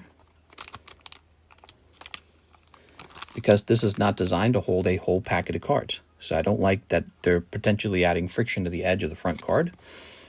If they were smart, they would not do that. What happened to Ryan? Mr. I'm pissed. Tell me about it, Ryan. What happened, Mr. Ryan? Why are you pissed? You gotta go to the bathroom? Let's see. That would make me pissed. I'd be like, I'm pissed. Okay. So this card shall be placed here. I like just having this one holder here, and I'm putting it in the front, and this kind of protects the hollow in the front, so that's nice. So here's another one of these. Sealed. Wow, look at that. That's clever. Was trying to get Unseen Forces Lugia, EXP PSA 10. They all got bought out. Oh, I'm sorry, man. Tell me what's not having that done to them right now in the hobby. I mean, I managed to get PSA 10 Giovanni's not Gyarados, PSA 10 Giovanni's Nidoking, which is an old favorite of mine from the Gym 2 packs, English Gym Challenge. And I managed to get mine for 1,000, which was like almost 80% increase in price over what I sold mine at not too long ago. In fact, isn't he sitting just over here? Isn't he sitting just like in one of these piles right here? Is he sitting here? Let's see. Oh, there he is. Oh, no, wait, that's the 8. I don't know where he went. Anyways, I believe I got him for like 1,000 or 1.2 thousand. And now he just recently sold way over that. Let's see. Jim. Okay, let's see real fast. Here it is. So I paid $1,000, $1,060, right? And now if you look up the same dang card, first, Nidoking, Jim. All right, if you look up the same card, you can buy him for a comfortable $2,000, which is kind of crazy. You go, well, no one's going to buy it at that price. But if you go to sold, yes, they are, because one already sold. Are we looking in auction? Here it is. Let's see. Oh, weird. It's not showing. One sold for like 1.6 or something like that. I don't know where I saw that. Maybe I saw that on Instagram. Let's put this away. Might have seen that on Instagram. You got all these other websites selling the same stuff too. You know, like the Fanatics website, Golden Auctions. What's another website? PWCC probably still does their goofy-ass auctions. You think I should master that? You think I should go to their websites as well? I don't like going to their websites. Their websites make me highly uncomfortable. Here. I've actually bought stuff at PWCC. I didn't like them. I've TCC 10 Misty's Tears. Nice, dude. Okay. Here is this as well. So these are restocks. That's what they are. Because we have to be able to host some future breaks as well. There, we've got Crystal Guardians. I know this is probably a little boring to watch, so I'm sorry. We'll be done with this shortly. Oh.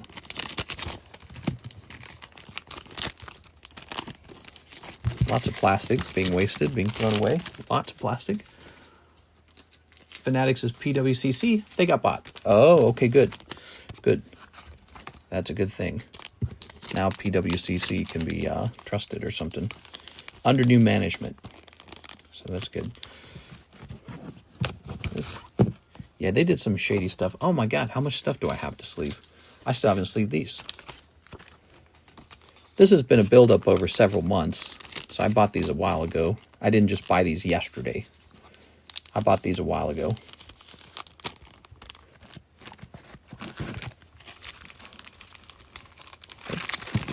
That's a lot of money, guys. It didn't used to be this way. I'm saying you used to be able to have all these packs, and you see, like this jungle pack would have been $75. You got 10 of those. That's only $750. Jungle pack getting up there to like 300 or something like that. That's nuts. I don't know what to think of it. Makes me uncomfortable. Just wait for one day for this Japanese pack to be $1,000 even. Look at that. Okay. Makes me uncomfortable. It really does. Karis and I talking about getting laser beam motion sensors and crap like that. Yeah, we're talking, Karis and I are talking security again because we are wanting to upgrade our security to an even more expensive level. Why? Because all the cards went up in value, and so it's kind of scary having this many cards. It is actually kind of scaring me a little bit. We are talking about all kinds of new strategies potentially. Big thing we're talking about more recently is starting to send the cards to safe houses. No longer storing them in one place because it doesn't make sense to keep them all in one place. But I don't know, that carries risks too. It's a confusing thing. Maybe we should just move to like the most secure possible house. Yeah, I should talk to ChatGPT about that. We talk about moving to like the house that will appreciate and value the most. We shouldn't have that conversation. We should be talking about where should I live, where I'm least likely to experience any kind of break-in or any kind of targeted attack. Because man, it is starting to get kind of scary. We've put together a little pile of gold. I'm like a dragon sitting on his gold right now. And, I don't know. What do you do? What can we do that we haven't already done? I think what scares Karis and I now is being in the home. That's what we're scared of now. We're scared of being inside of the home. There might be people so brazen that they just bust in and say, all right, give your stuff up. And it's like, all right, well, we got guns. But it's like, when you think about it, if you're smart, you would not get yourself into a gunfight. Why would you want to risk all that? I have a good thing going. I got a YouTube channel, and you know, so I don't want to be in some gunfight if I don't have to be in one, because that's just stupid. But so we're talking about that, and it's just sort of like, man, the cards have gotten too valuable. The cards have gotten too valuable, guys. Gated community with security, mister, as long as you get the you Gucci man, plus you can turn it into content. My house is safe.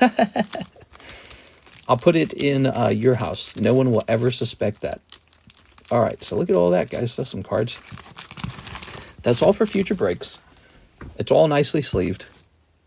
People should do this with their boosters. Did you see how they were just kind of shipping it willy-nilly? Really silly. That rhymed. All right. They should ship them better. Okay, these are going in here. Good. Sorry for that. That took a little while out of the stream. We just wanted to set that up. We did say, what, 36 on this? So this is ready to go. This, only the finest. So this was 35, 11 out of 11. This one is 36, 10 out of 10. It's actually kind of nice because it's only $1 more per spot, but you get only 10 spots. So your odds are actually higher in here. It's like eliminating a whole spot for $1. There you go. Good. So these are very cool. You have a shot for a super valuable pack to come out. A pack that has both the Misty's tiers and a good holographic. Think about that for a second. That's why we like these. Of course, it used to be really cheap to open these. Back in the day, and by that I mean about 1 year ago, this would have been like 25, 10 out of 10. Whew. I guess that's how it goes. I don't know. All right. Nazgul for $33. Torchic for $200. Pay for security patrol. I don't know if we're ready for that. If you get a dog, I can train it for obedience and protection. Yeah, dogs. I don't know. I don't know. I think that having a dog might help, but it might also become a difficult thing when it's time for us to try to one day take a real vacation. One day I need to take a real vacation. And when we go on a vacation, we better have security up the ass, like really good stuff, unbeatable security systems that will get you caught by the cops for sure. Jonathan Bagunas. Black and White ETB pre-order break. Here you go. That is a big reason why we haven't gone on a vacation, if you didn't know that. It's because we are a little nervous about that.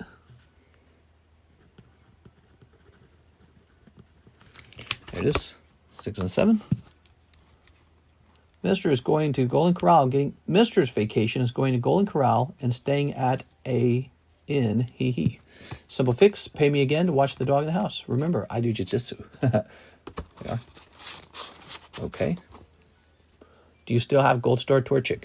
You know, I sold the PSA 9 Gold Star Torchic to Anthony Kalura, and I think I sold it to him for about $5,000. It's now confirmed a $9,000 card. All I had to do was hold it. And I already knew that because when I bought the Gold Star Torchic, I think I bought it for like $1,000. So it had gone up to like, I don't know, it was like 3.5, and then I asked him for 5 or some crazy number. He said, I'll pay it. Then he did pay it, and now it's at 9. He is definitely way up on that, and all I had to do was not sell it. But then we also have Gold Star Torchic CGC 10. The question is, what is that worth? We are. I don't know. I have an 8 that I bought from you. Nice. I'll watch cameras outside the house for free. I'm awake at night and can call you if I see anything. Nice. Okay. When we go on vacation, I probably would be up at night anyways, because I can't sleep at night. It's my sleep schedule doesn't work that way. Miss 6 says, get me into the ETB. All right, here you go, Miss 6. Good. That's the Black and White ETB pre-sale break. And now we have Emmanuel Valencia, Gym Booster Pack break. All right, so this is beginning.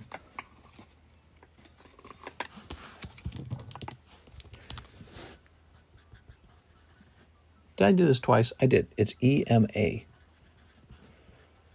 My brain wants to put 2 M's there for some reason. This is the Moon baggie. Nah. It's the throwaway baggie. Ah, this says Vin for vintage. Vin. Okay. Let's see. I want to see something on Feebay, by the way. So we were taking a look at some packs. I'm very curious if there are a certain booster pack for sale. Neo-Japanese booster. Because I bought a couple of them knowing how unusually rare they were. Here it is. So there is one for sale for 1.6 located in the Netherlands. Wonder if it has a sale price. Let's see. Sold. So it says here on November 17th, 2024, it says the pack sold for 1,100. That's Japanese Neo 4. And then there's one for sale for 1.6. That is so interesting because I have a couple of those. What did I pay for those?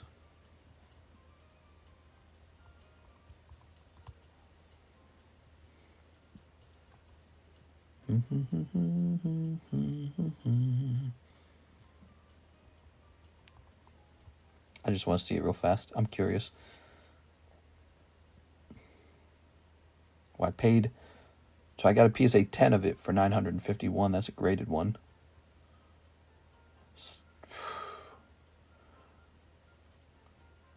Yeah, I'm doing good on those too. It's kind of crazy, man.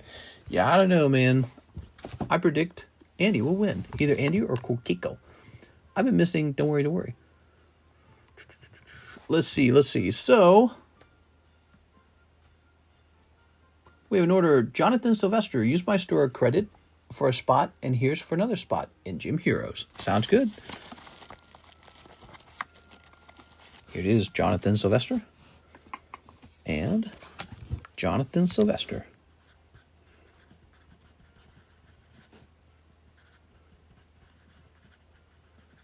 Okay. Cookie go. Look at that. So that's 2 spots in. We have a total of 3 people out of 10 people for the Gym 2 break. So how about this whole thing? Did you guys remember this? I was calling this the binder break because these are cards I've chosen specifically because I know they won't grade 10. Although I don't know about these. These are just Korean cards. Yeah, this one will miss. How about this one? This one's pretty close, actually. That's a borderline one. That's a nice looking Victini, isn't it? But look, I put a little X there. Look at that butt cheeks right there. So these will not grade 10. I know they won't. Look at that. We're going to get probably like a near mint price for these. And I was thinking of turning that into a break. Are you guys interested in something like that? It's called a binder break. It's because I'm running out of room to store all these cards that definitely will not grade 10. And I feel like we should have had some system for eliminating them the whole time. And I didn't ever do that. I didn't ever work on that. I don't know why I never worked on it. I just never did. I never cared to. And I'm kind of regretting that because I have just some unbelievable amount of them now. Let's see. Can I find some? I need to find a bag. No, that bag needs to be processed. I don't even know where the bag with the ones that have been processed are. Josh says, nice. It's been James, Beam, and Zach who've been on a roll. Zach is in every break almost. That guy loves breaks. Javier Arroyo, what's up, Mr. ETB Break? ETB Break. And 2 hollow shuffles. You got it, man. So, 2 hollow shuffles. You got it. I'm superstitious. I don't watch the breaks. 2, 3. 1, 2. Old Maid Pikachu. Not bad, man. This goes back in right. Okay. So Old Maid Pikachu for Mr. Javier. Let's go get that Old Maid. Okay.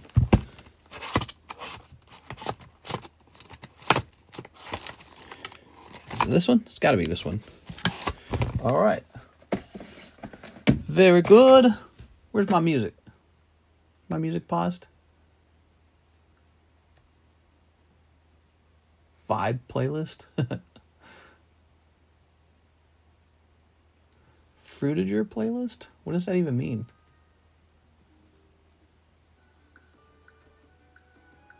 Just realized how quiet that was. We hear that one a lot. Mr. Pray For Me, trying to get a promotion this September. I'm hoping you get that promotion for sure, man. I'm all in on you getting that promotion. All right, this is a really lovely card, Mr. Javier. I actually think that these Old Maid Pokemon cards should not be underestimated because I believe their prices have jumped too.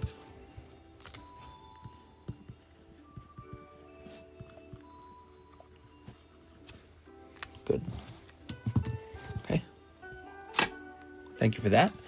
And then your spot number 7. The black and white pre-sale break is now going off. Whoever pulls this has an ETB of both. 1, 2, 3, 4, 5, 6, 7. Okay. Good luck in there.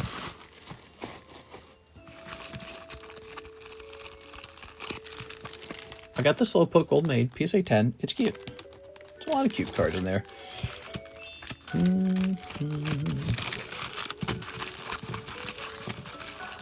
Alright, I hate this. Nope, can't be doing this. Oh my gosh. Jesus Christ. I hate that song. Everyone uses that song. That is too much for me. Let's go back over here. Let's go to playlists. Okay, here's an Earthbound playlist. That's good. That's good. Very cutesy. Haha. Very cutesy. Very sugar. Give me a number. I like this house. If you move to another state, make sure it's a gun-friendly state. 6 is on 6. We're screwed. 5. 1, 2, 3, 4, 5. Brandon's favorite thing to do is to give us the number. So Gabriel on 1. Victor on 2. Andrew on 3. And that's it. Andrew A. Martin on 3. Mr. Brandon on 4. Jonathan on 5. 6 on 6. Javier on 7. All right. Sorry to everyone else. Mr. Andrew A. Martin, you just pulled 2 ETBs for 40 bucks. How does that feel? What'd I say? Here it is. 1, 2, 3, 4, 5, 6, and 7. You know what that means, Brandon? That means you got to get in these breaks and pick the number out. You are. Okay.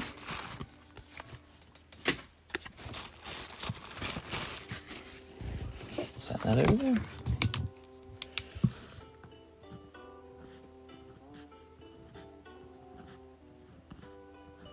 Da, da, da, da. That's round 1 completed.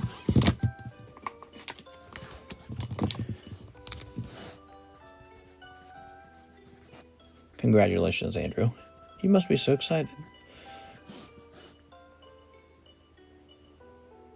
2 black, white, ETB. All right, there it is. Oh, snap. Can I send for shipping sealed? Okay, we're going to say sealed. Okay, you prefer them sealed. That's fine. Shipping will be $15, and I will only be shipping those ETBs in that shipment, probably. Well, I don't know. You know, the cost of priority mailboxes went up like to some astounding price. Yeah, so really these should ship sealed, because I imagine they will take all the room up in that other box. Yes. Any giveaways? Damien reminds me that we have this going on. Yes, there's a giveaway. Let's get everybody who was in this break in that giveaway. So we'll go ahead and roll this out. We're going to say, well, I don't want to rewrite it. 1, 2, 3, 4, 5, 6, 7. Javier Arroyo. 6. Brandon Warder. Andrew A. Martin.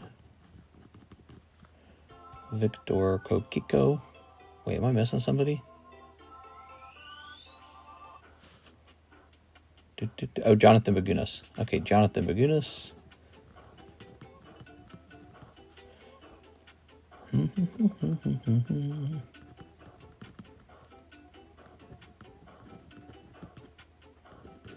All right, so you guys are all on the first round here. This is for the Hitmonchan giveaway. Anyone who was in that break, I went ahead and put you on this too for fun, okay? Now, we run it immediately a second one of these because that will just keep running until they arrive. All right. Let's go ahead and set this up so that people from the audience can participate.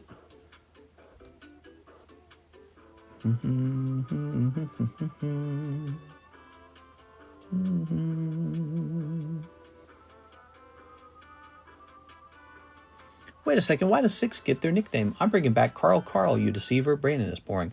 It's actually not her nickname. That is actually how she shows up in PayPal. I believe is because she's registered as a business. So I believe that's what's going on. All right, guys, so type in the letters T followed by the letters C and C. We will get you into the Hitmonchan giveaway tonight. The Hitmonchan is a really big giveaway. It's a nice PSA 10 Pop 2 Gold Star era poker card.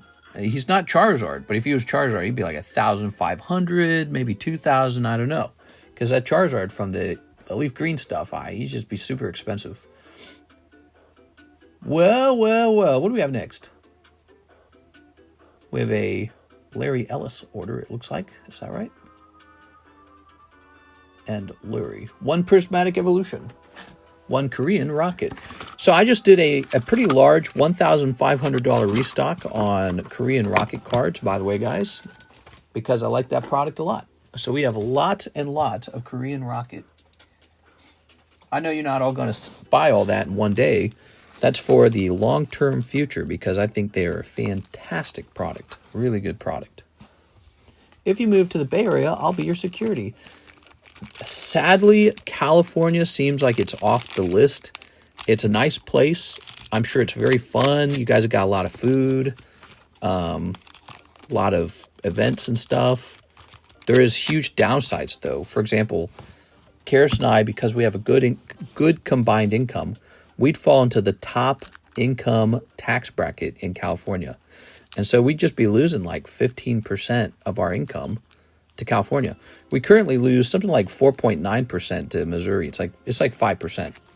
We could move to a place like Tennessee, which is a lot like Missouri. Not exactly the state everyone wants to live in, has a similar topography, and it would be a very cheap place to live.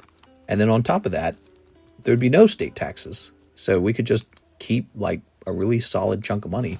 So when you compare that to California, it's hard to choose one over the other. There must be some big draw to California. Maybe it's the beach. Maybe there's like some really big buildings. Maybe it's the shopping. Maybe it's the food. Man, when you pay those taxes, if you were paying the taxes I was paying, you would feel it. Because I have to pay taxes. I have to pay payroll taxes. I have to pay taxes because Alexis and Mike's side get paid. Did you know that? So Alexis and Mike's side get paid money. And as a result of that, I owe money for that. That's a taxable event. When I pay somebody to do like even a simple job, that's a taxable event for me. And then I have to pay taxes because I pay myself. That's a payroll taxes, if you didn't know that. So the employer pays a payroll taxes for the employee. I'm an employee of the Cardconomist. So every month I get this large payroll tax that costs, I don't want to say how much, but it's a really serious amount of money. And that's every month. And then the Cardconomist Corporation, if it makes a profit as a company, it has to pay a tax on its profits. And then as a person who receives a salary from the Cardconomist Corporation, I'm an individual with an income. So then I have to pay taxes on that too. And that's for federal and state. And it's just ridiculous, and I hate it. And it's why you hear me complain about it all the time. It's just outrageous how much you lose. You lose so much, it starts to look pretty close to about 35 to 40% of your income. That's not right. It feels like slavery. And so somehow that equation gets way worse in California. And I don't know how people out there put up with it, but I guess they do. I don't think I would be willing to do it. Hawaii is a little more tempting, though. Hawaii, maybe I would just for Hawaii. Because Hawaii, it's a little lower. It's 11% in Hawaii. And Hawaii has this other clever thing going on where it has the lowest real estate taxes in the country. So you could buy an expensive Hawaiian home and then not have to pay as much taxes as if you bought an expensive Texas home. Texas has one of the highest tax rates on real estate. All right, Mr. Larry, let's find you. Here you are. So many spots to eat in California. Right, but that's another thing. So because California costs so much for everybody, everyone has to have a really good income. And so as a result, all the restaurant workers have to be paid very well. So for example, your McDonald's has like this minimum, whatever it is, like $23 an hour. That's so much money, dude. Like my local Walmart hires at like 11 or 12 or something like that. I think my local Walmart's only like 11 or 12. And so when you have to pay the employees this much, the cost of the food, the cost of goods go up. So I have to pay like this really high taxes. And then I assume there's a higher sales tax in California, because if they're taxing your income at a high rate, why wouldn't they do a higher sales tax? And then you have to pay more money for the food because of the workers needing more money just to barely pay rent. I don't know. It just looks like a money trap. And I think if I lived in California today, if I started this whole thing over there, I don't think I would have reached the level of success I am at now. I think the cost of living there would have made it so that I never would have bought an early home. I would never have bought as many Pokemon cards, and I would have paid so much more money in taxes. I might not have, I think I said that I wouldn't have had enough left over to invest. I would have had some left over to invest, but between the cost of living, like high rent, can't buy a home, have to pay higher taxes, I don't think I wouldn't have this big snowball right now that I have going on for myself here in Missouri. Ironically, I mean, you think of Missouri like a bad place, and in a way it is. Quite boring out here. Andrew Martin is next. Black and white, ETB, sealed. Okay, so I'm going to write this down. Shipping paid.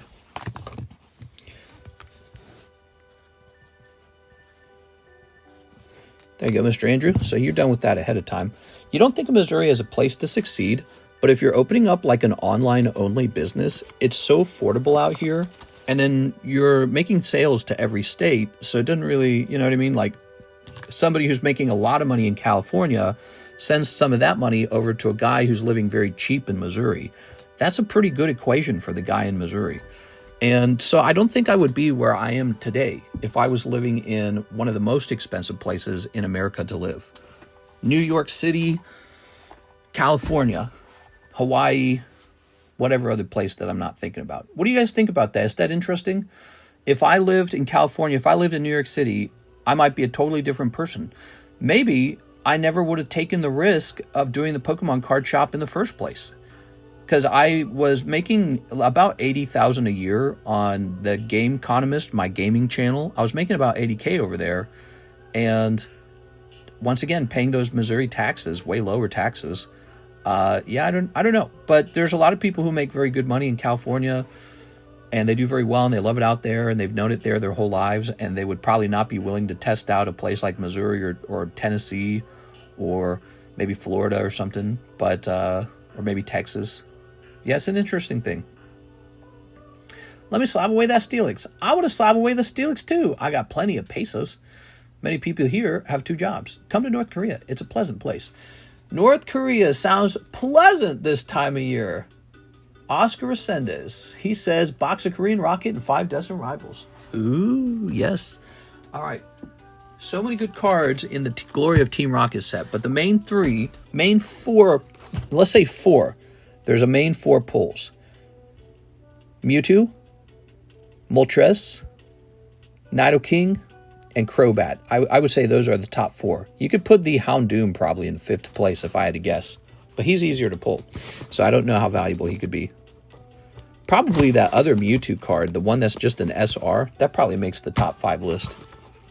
The 4th is Clan Pearl. Yeah. All right, here we are, 1 whole box. Oscar Resendez, thank you so much for supporting the channel tonight, Mr. Oscar. Yeah, I don't want to hate on California. I think California, every time I see it, it's very pretty. They have iconic beaches that show up in a lot of movies. I was just learning about the Gold Rush. That's an iconic piece of history for California. Hollywood is there. You know, a lot of rich and famous people living over there. A lot of billionaires living over there. The home to a lot of tech companies. I'll tell you why that's the case.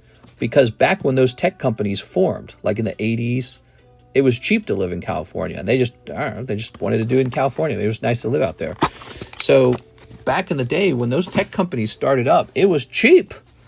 It was cheap. It's not like today. It's all changed now. It is mega expensive. You got to be almost like a trust fund baby. Or you have to inherit a home from your parents that they bought in 1980. You know what I mean? Rent with your parents or something. So it's there's so much opportunity in the rest of America. A lot of the growth spurt that we've seen in America is coming from North Carolina, and I know this because I research it like every day. North Carolina, Texas, Florida. You're seeing South Dakota's developing like a whole banking thing. So a lot of banking companies want to be in South Dakota. You know, these no-tax states, you're seeing huge growth in Tennessee. These no-tax states are drawing in huge amounts of investments and businesses because they want to be there, because they want to be able to not have the government take all their money and give it to someone else. Hey, we got to have all your money. What are you doing with it? Well, we're building a bathroom for $1 million. Did you guys hear about that? That was in the news.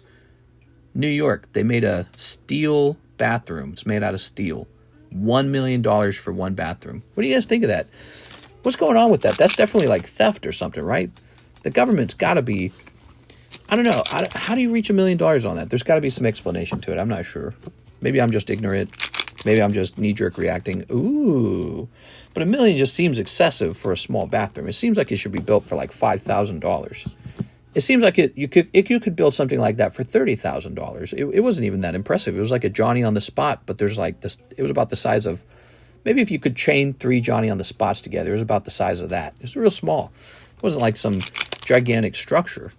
So you know, maybe like, I don't know. Let's say $35,000. You could build one of those here in Missouri. $35,000. $1 million in New York. What was the trick to it? Was it all the hoops you had to jump through? Was it all the wheels you had to grease? Was it all the environmentalists or the lawyers? What is it that would make something so ridiculously small cost $1 million?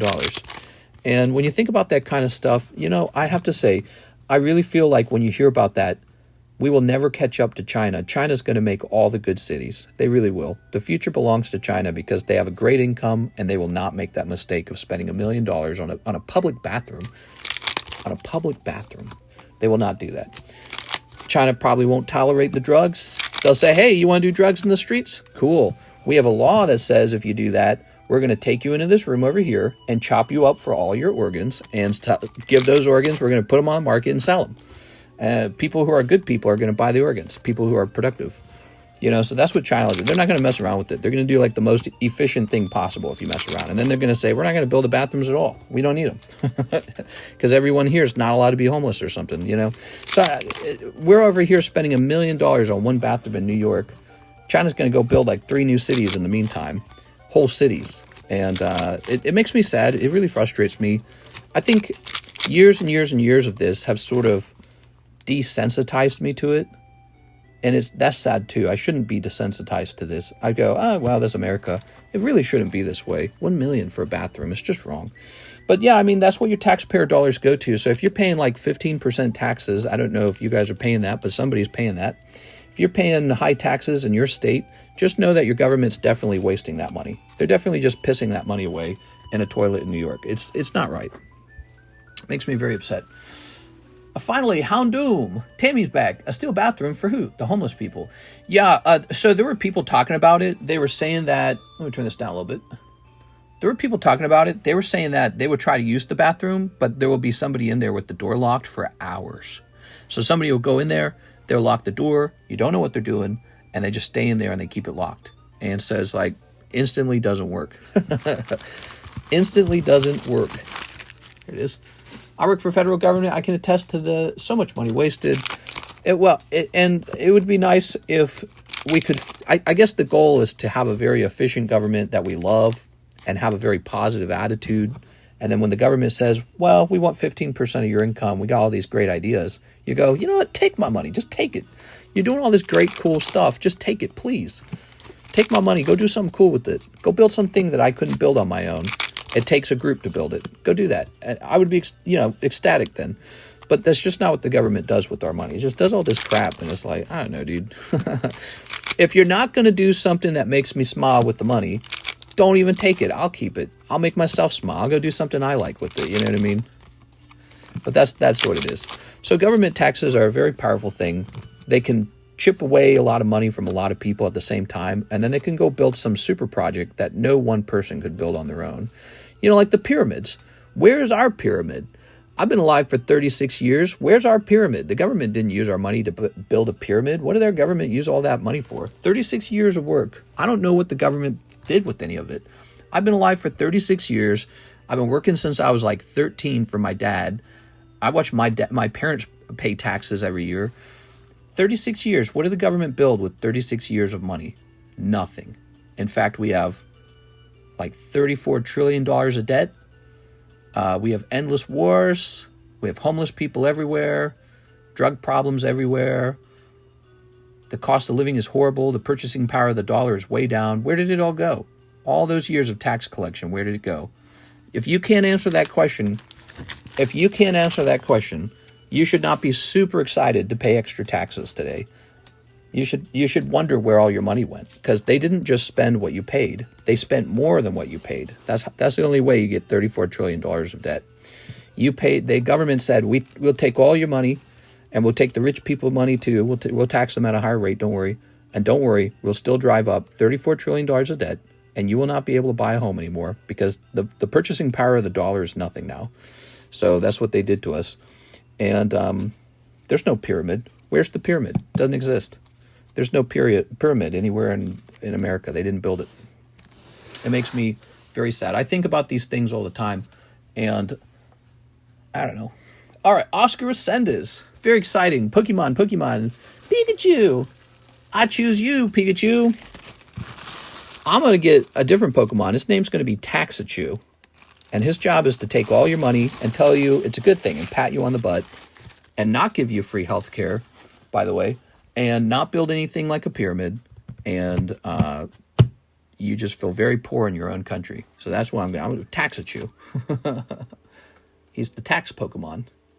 Okay, here is Nobody. The queue's empty. We got an open queue now. Oh, wait. We're not done with Oscar. 5 more packs. Haha, Mr. Oscar. You thought I forgot. You've got 5 more of these. 1, 2, 3, 4, 5. If you're just tuning in today, we have this black and white ETB break. It's a pre-sale break. 2 ETBs, 1 and 7, $40. So I'm helping you have a shot at 2 ETBs, 1 black, 1 white, before they've even come out. It's a pre-sale break. You get a lovely card like this. And so when they actually arrive on my doorstep, you already own them. So it's a nice thing. Mr. Andrew just took the first round, so we're running a second round. And that'll just keep running as long as it'll keep going off. My college, Long Beach State, has one of the few true pyramids in the United States. Actually, how funny. Long Beach. Oh, did you guys build an actual pyramid? You know, the guy, the Bass Pro Shop guy, there's a Bass Pro Shop pyramid store. How strange is that? The back of the dollar bill has a pyramid with an eyeball at the top. How weird. That's why people think there's like an Illuminati and stuff like that. Here we are. Did you get my order? Just want to make sure. Luke Laurie. Luke Laurie, I received an order for you for, what was it? 3 Topps Halo cards, and we opened that a while ago. Did you watch that one? Yeah. I believe you pulled a holographic Halo card at that point. If you sent another one after that, I did not receive that. I don't think I did. That pro shop is near me. Oh, that's cool, man. Long Beach is beautiful. Stereo, my brother lives in Long Beach. Okay, we've got Tarantula, Buzo, Blaziken. Here's Ogre Pond, Team Rocket Factory, Articuno. Lovely. Here's Dwebble, Obama Snow, Nato King. Ooh. Okay, Nato King. We also have Annihilate, Beldum, Yan Mega. Okay. Yeah, I go on and on and on and on and on about taxation, but man, it hurts my soul. It hurts my soul. I'm a bit sad about it all. There we go. Let's see. I really lived an extreme lifestyle where I worked 7 days a week. I didn't go on vacation for like 8 years. I don't spend money on anything but investment. And then it's like the government slaps me with these horrible punishments for that. That's how it feels like. Oh, did you work really hard? Here you go. Son of a loser. Here, let's see. I feel like the government should tax you less if you work really, really, really hard. You know, if you work a lot of hours, if you put in a lot of hours. I guess they were trying to do that with the no tax on overtime. Yen Mega, huh? That's my favorite dragonfly. Just moved to Monaco. There you go. Thank you, mister. No problem, man. Thank you. Appreciate the order tonight. Really appreciate it. So tonight, type in TCC to have a chance on the free Hitmonchan. We also have this beautiful Gem Heroes break now. It's a heavy pack, guaranteed heavy pack, with a chance for like a $900 Misty's Tears trainer card to come out. And that's a common card. It's not even a rare card in the pack. It's common. So our chance of pulling it's quite good. Ooh, here's a signature card, $300. Apparently it's pretty expensive. Sneaker Bunko. I got to get that cross-graded to PSA pretty soon. Here's the Fall of the Airship. Look at that. Okay. Might be able to send that out with Mr. LaFlame stuff, because I got Mr. LaFlame to take care of, and I got... Did I already do it? I didn't do it right then and there, did I? No, I didn't do it right then and there. I need to do it on the weekend. Actually, I shouldn't do it on the weekend. I should do it on the weekdays. I should do it on the weekdays because, you know, I like to play on the weekends more recently. Zach won the Charizard from Obsidian Flames. Yes, he did. Yes, he did. All right, we have an order from our friend 6. Come on, come on, come on. Here goes. Miss 6. 1 Destined Rivals, 1 Paldea Evolved. Here's a Destined Rival and a Paldea Evolved, which is being kept. Moving all this stuff around. Ah, there it is. Oh, I need to put this somewhere else. Let's put this over here. Okay, there it goes. What's this? YV-Tar. Okay. Chance for... Oh, that's the Natural Radiance. What the hell? That's not where it's supposed to be. There it goes. All right. Really powerful booster packs, guys. Mewtwo, a lot of things can come out of here. Magikarp. Let's see what happens. Paldea Evolved. Just getting more and more expensive every time. Okay. Carp. Yes. Magikarp. Okay, we've got a little hollow Tyranitar. That's always all right. And Rotom.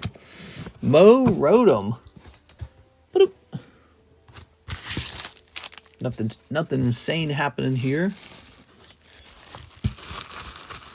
Grab this. Sorry, 6. He dares fall asleep without my permission. Mike about to get a spanky. What are you talking about, Mary? Mary, how much taxes you guys pay in Sweden? I hear Sweden's pretty tough with the taxes. Is that true? Okay. Here's Luke sent for 2 more Halo packs and a Nintendo game pack 58 minutes ago. Ooh, I don't think I got that. So let me log in to PayPal and we'll look that order up directly. I don't think I got an email for that one.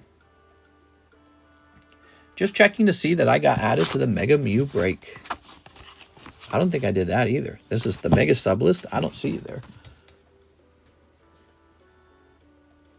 So Luke Laurie is reporting that he did not get serviced. When did you order this thing? Maybe it was around the same time Luke Laurie did his thing. Let's see.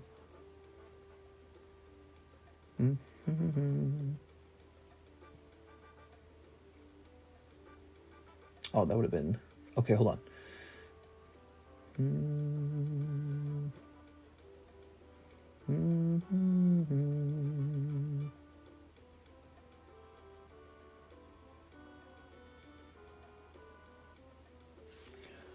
All right. I don't see a Mr. Gallegos order for that at all. Mr. Luke, I am seeing the order in PayPal itself. 2 more Halo tops, 1 Nintendo game pack. Sorry about the wait, man. I don't know what could have happened. It's not even a busy night, so I guess PayPal did not give me an email for that. 2 more Halos. I guess every now and then that might happen. It's pretty rare, though, it seems. There we go.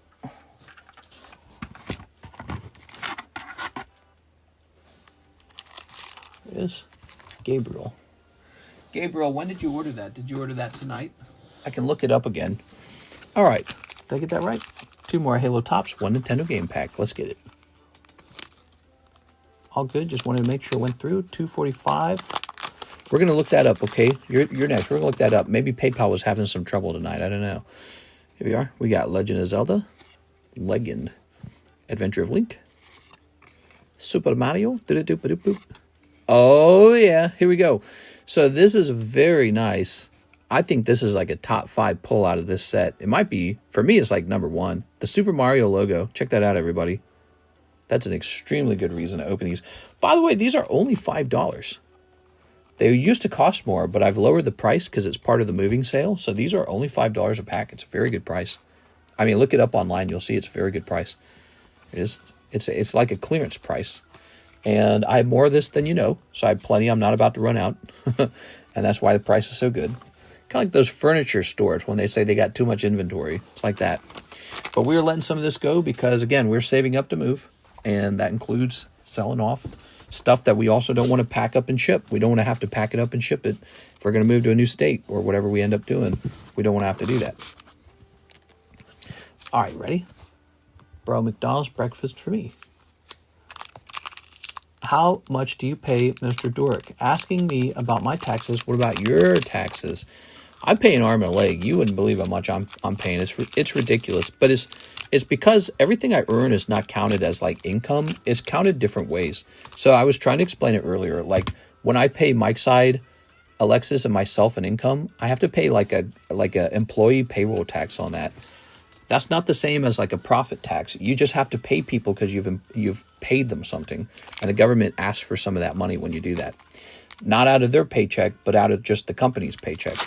And then the company gets taxed for profit, and then I get taxed as a person who has earned an income. And so it's just everything. It's just everything gets taxed so heavy. Ooh, look at that hunter. It is. It's really, really, really frustrating. And it's like a job too. You have to work on it constantly. You have to constantly email. You have to constantly talk about it. There's form after form after form after form after form after form. It will drive you, like, it will actually make you not want to run a business at some point. You'll be like, why am I doing this? You're like, this is really stupid. I think most businesses, what they do is the owner of the business doesn't have to do that crap because he hires somebody else to do it. And he's just got tons of money to hire other people to do the unsavory parts of the business. And so if you're a numbers guy or you're a paperwork guy, you get a paperwork job and it pays very well because nobody likes doing paperwork. Nobody likes paperwork. That's the truth. Oh, I love this Scorpion card. Isn't that nice? Remember this? So what you could do with these guys, look, he's holding an elite rifle.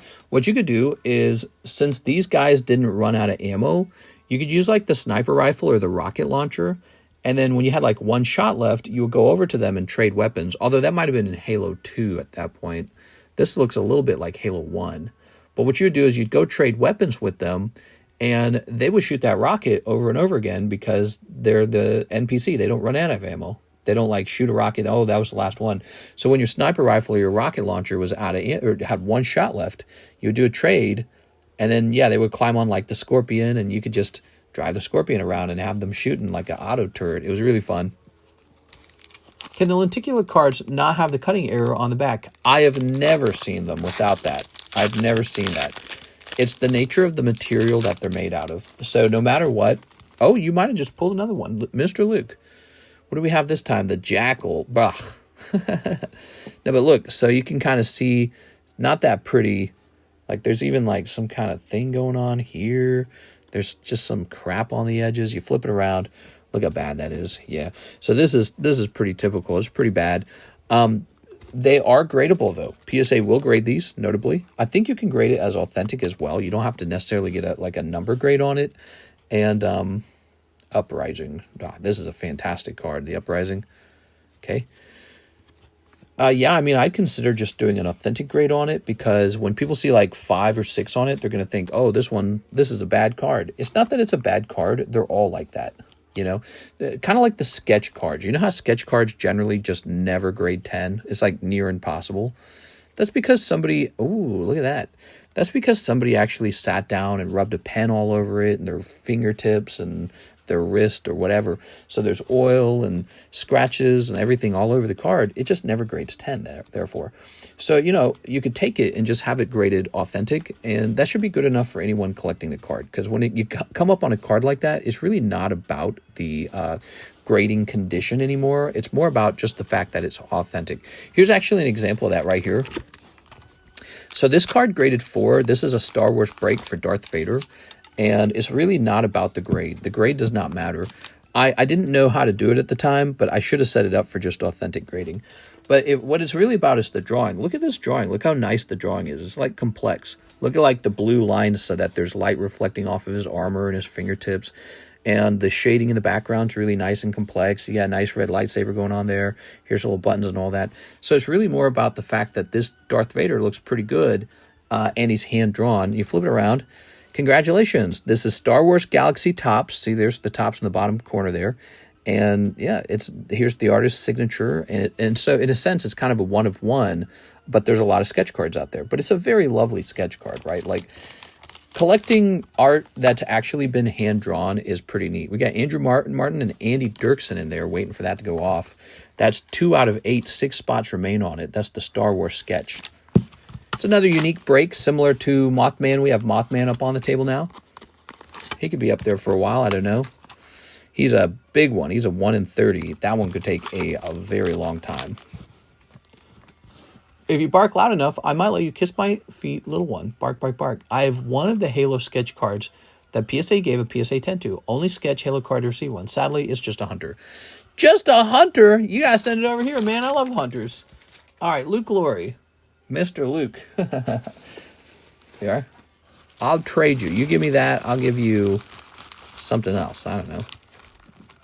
Yeah, I like the hunters. The hunters are cool. Give me those feet. Yeah, hunters are cool. You're like, sadly, it's just a hunter.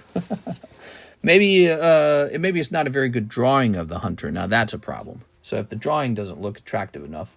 All right, we want to take a quick look into Mr. Gallegos, because he mentioned that he might have an order that never got serviced as well. And so that would be like 2 in one night, and it makes me think that these emails were not working. So let's take a quick look at that. Okay, here it is. Mega Mew Break, Gabriel Gallegos. Wow. Guess it just didn't show up. I don't know. All right, so the Mega Mew Break moving by a spot. Oh, there's the black and white one. Pack break cheat sheet. This should not be on the table. That should be a private Discord channel. Mega Sublist. Okay, Gabriel.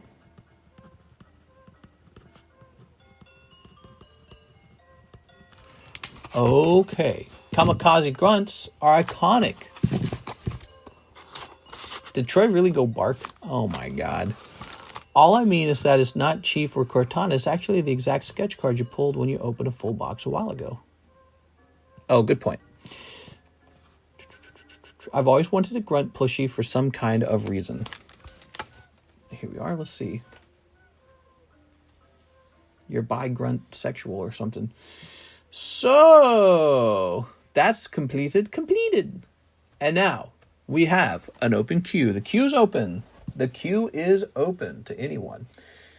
You guys think about that, and I will work on something too. Maybe this. What is this here? Ooh, those are really nice. I remember that. Oh. I had never sent these off. I never made a video on them either. I need to make a video very badly. Oh well. Okay, set that out of the way. Now let me grab this box here. By the way, if you guys didn't know this, we also have another fantastic break in this pile here. Beatrice is in it. We got 1 out of 4 people. This is the Jumbo Pack break. Remember Jumbo Packs?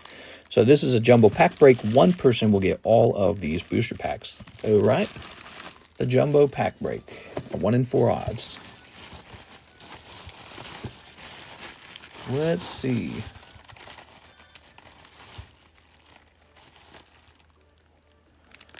This guy.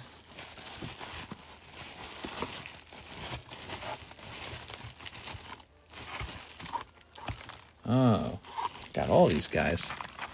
Wow, I did not grade enough of these.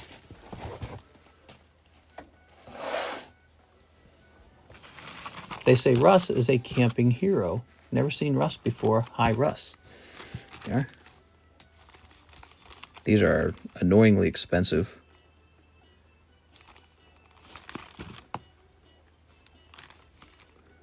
I think my plan was to send some of these off to BGS to get a black label on them, but I'd never sent them.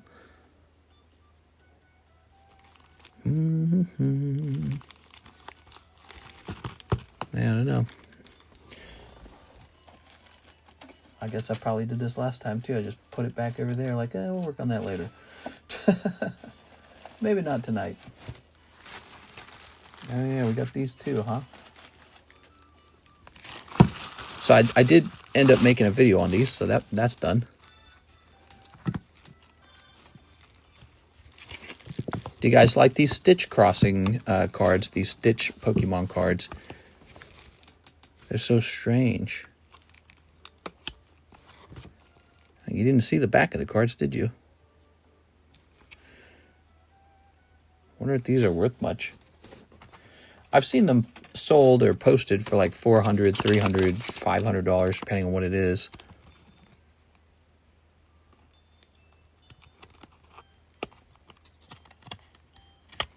I gotta get these prepped.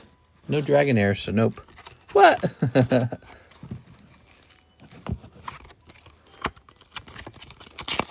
Okay. Gradable? Oh, these are definitely gradable.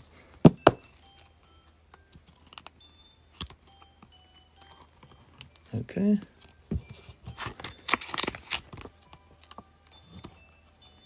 So all of these should just be graded regardless of the grade. Could come back like 5, 6, 7. Doesn't really matter.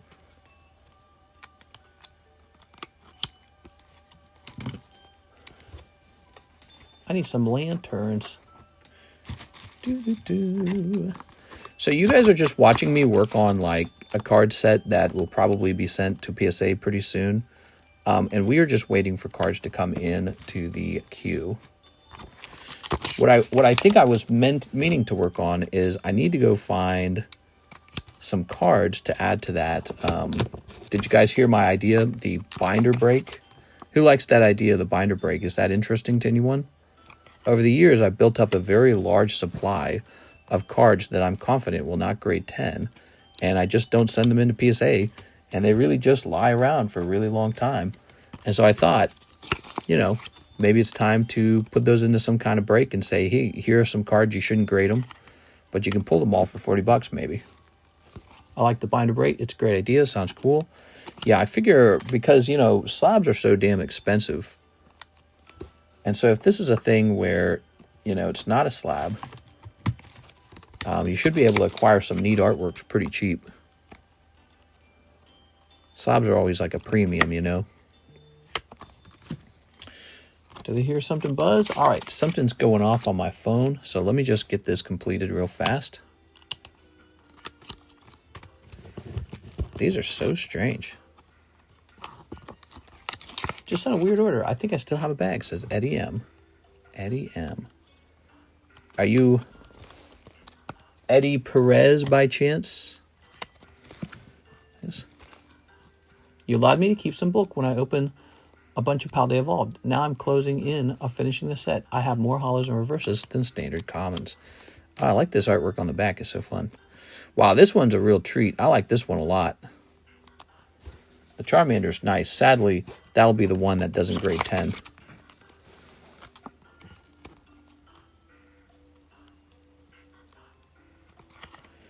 Okay. All right.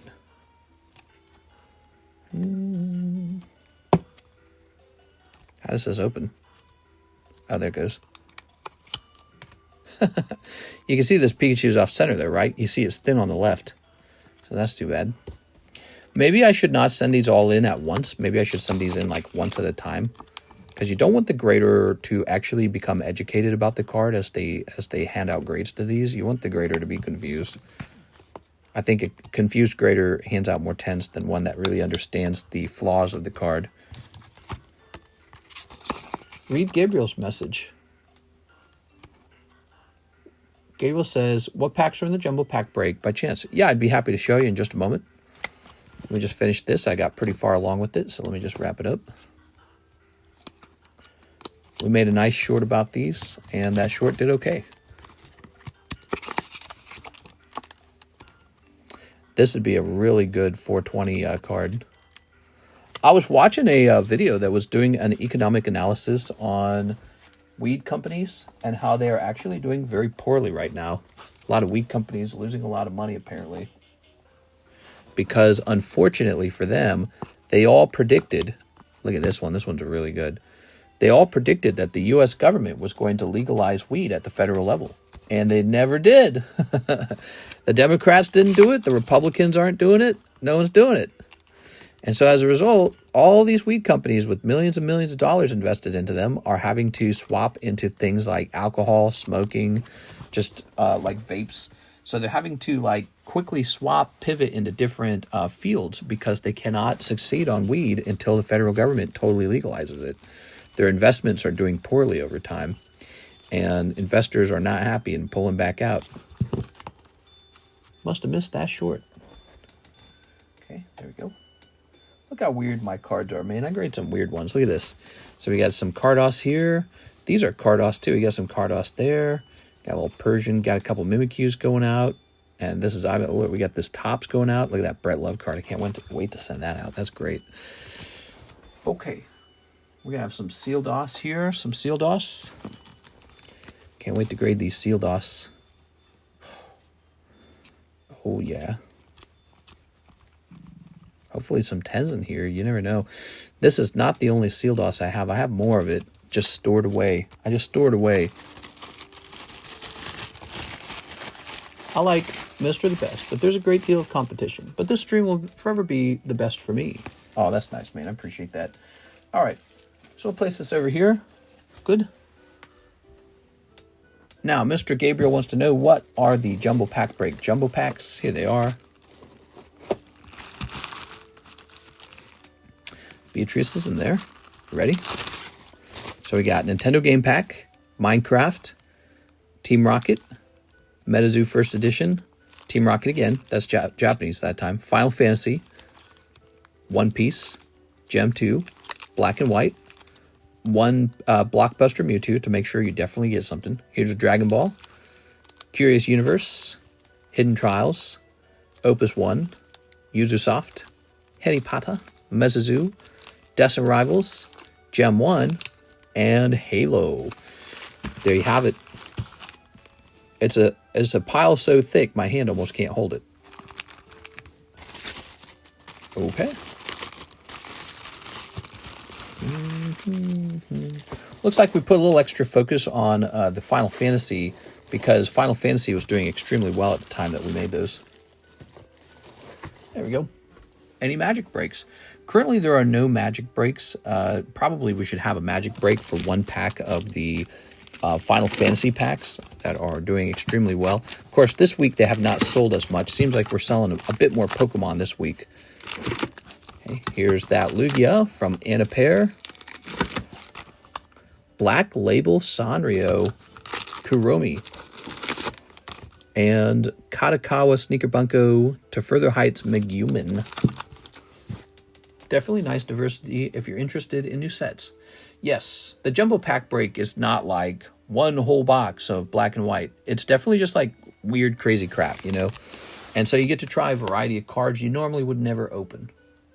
Okay, so we have an order from Eddie Morales. He says, weird order, mister. One Night Wanderer. Okay, Night Wanderer, let's go get it. It's right here. There it goes. Surprisingly easy to find. One Crimson Haze. Crimson Hay. Let's see, that would be over here.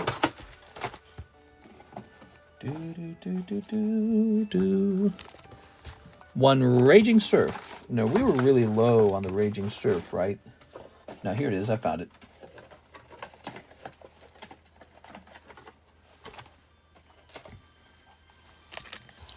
One Raging Surf, one Ancient Roar. I think I've got plenty of the Ancient Roar. Wait a second, that's not a Raging Surf. What the hell? Because I had a pack of that, or maybe it was the wrong box. Here you go. You didn't ask for an Obsidian Flame at some point, did you? No. Okay, so let's try and put this in the Obsidian Flame box. There it goes. Okay. Luckily that was nearby. One Ancient Roar. Did we get... Okay, we didn't get the Ancient Roar, but he is right here. Here's the Ancient Roar.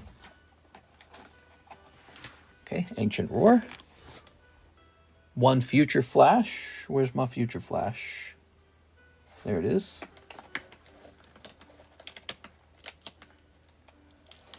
Good. All right, one Future Flash. One Cyber Judge.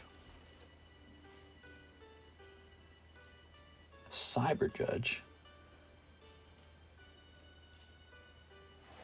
Is it this? No, that's the triplet beat. Let me go see what Cyber Judge looks like. I don't remember having Cyber Judge. It's the one with the deer things look. Okay, yeah, okay, I recognize it. I don't see it over here. I will have to go hunting for a fresh box of Cyber Judge, everybody. So then he also asked for one Snow Hazard. Snow Hazard, here it is. And before I go hunting for the Cyber Judge, let me make sure that it's not just buried back here, okay? It might be buried somewhere. Yes, it is buried. That's all it was. Buried. All right. Oh, that is not it. That is a different set. Oh, how much of that do I have in there? Oh, apparently a lot of it. Okay. Incandescent Arcana in the box. There we go. Whew. There we go. Let's get real, mister. 10% more off Lugia if you want. Okay, 10% off Lugia, he's saying. 10% of 250 would be what? $25? I think it's 25. I guess. I'm betting that the sealed Anapair cards wasn't as expensive as this unusually expensive Mewtwo. Now, wait a second. That's the wrong color. I think I've bought a deck of the Anapair. Wasn't it like 170 or something like that for the whole deck? But I don't know. There might be different decks.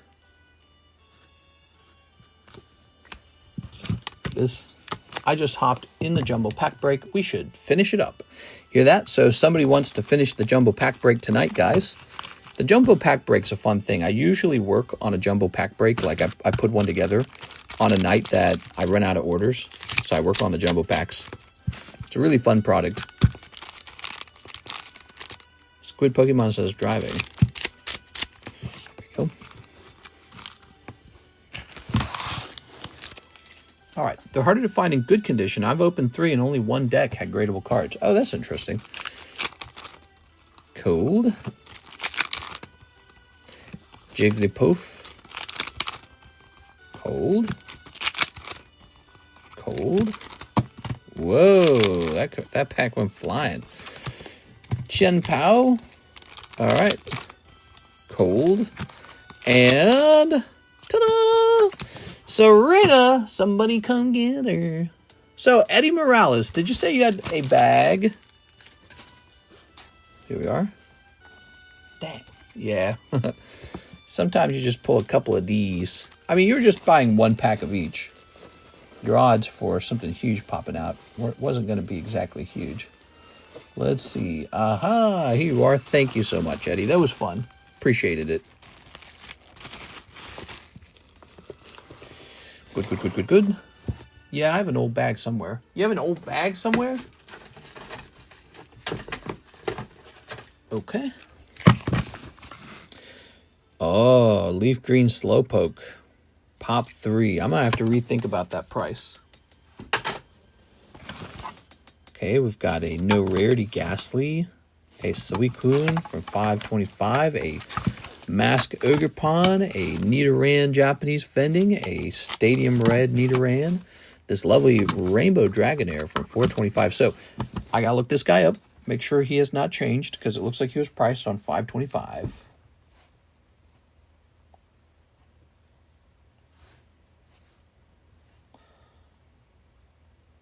Poker, Suicune.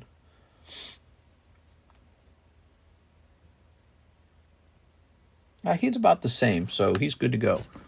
Okay. Oops. Let's see. Relaxing, nostalgic, emotional video. Okay. Ancient Stones, Elder Scrolls. Here's a fun fact. When we first started doing these streams, that's what I would actually play. I'd play like Skyrim and stuff like that. There we go. Good.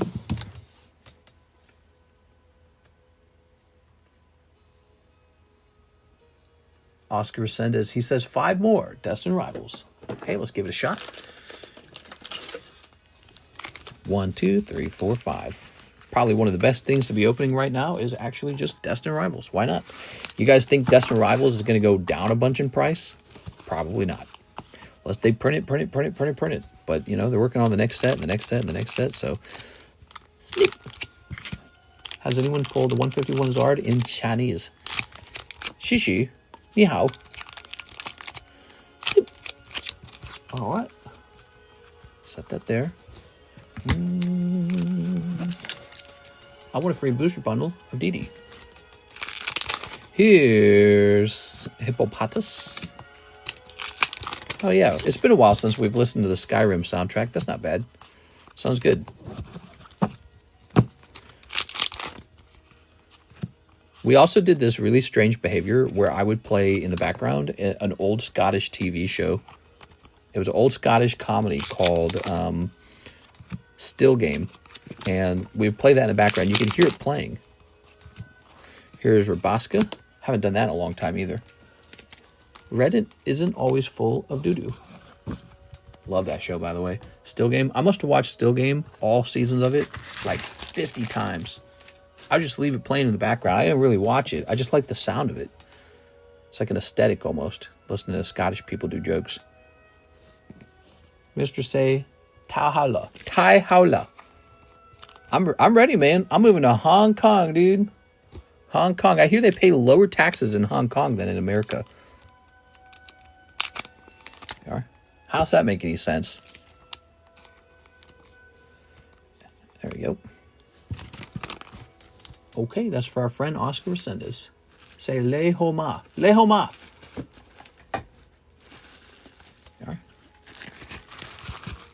I'm ready to say Bing Chiling.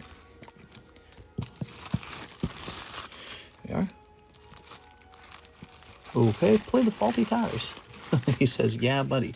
There we go. All right. We have a Chinese restaurant we like to eat out here in Lake of the Ozarks. It's the only Chinese buffet, right? And it's always overcrowded. It's really small. And the whole thing is ran by a family of 3. They have like an adult son and is clearly an older mom and dad. And they also have a daughter, but she never works. She just hangs around. And yeah, it's just the 3 of them running the whole restaurant. It's a buffet. And so the dad just cooks for hours. He just stands back there cooking, presumably for the entire day. The mom's serving and running the cash register, and it's amazing. Like, I don't know how much money they make, but it's got to be good because they are packed all the time. And it's such a crappy little restaurant. Like, the seats are terrible, the tables are bad, the walls are dirty, but it's just ran by 3 people. Like, what can you expect? Like, what are they just, you could tell they're just like sweating all day, dude. Like, they're literally working their asses off. I'm going to get a nice Chinese Pokemon card and give it to their son because he always seems like he's just very chill, you know what I mean? He doesn't seem like he's super excited ever, like he's loving his type of job, but I'm going to leave him an expensive Pokemon card as a gift whenever we move. But yeah, it's just the 3 of them, and it's a buffet. It's not like an order out kind of deal. It's a buffet. So it's like, if the buffet gets overwhelmed with the notion of people, what are you going to do about it? You know, they can't do anything about it. They just don't have enough. It's really funny.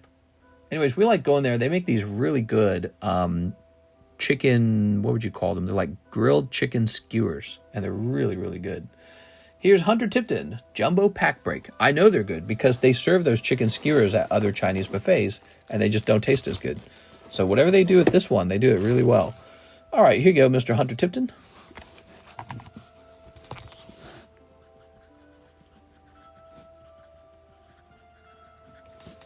He's going to hit you with perfect English and say something like, I was born here, bro.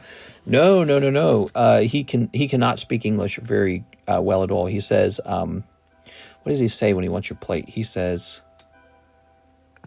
something like, it's like,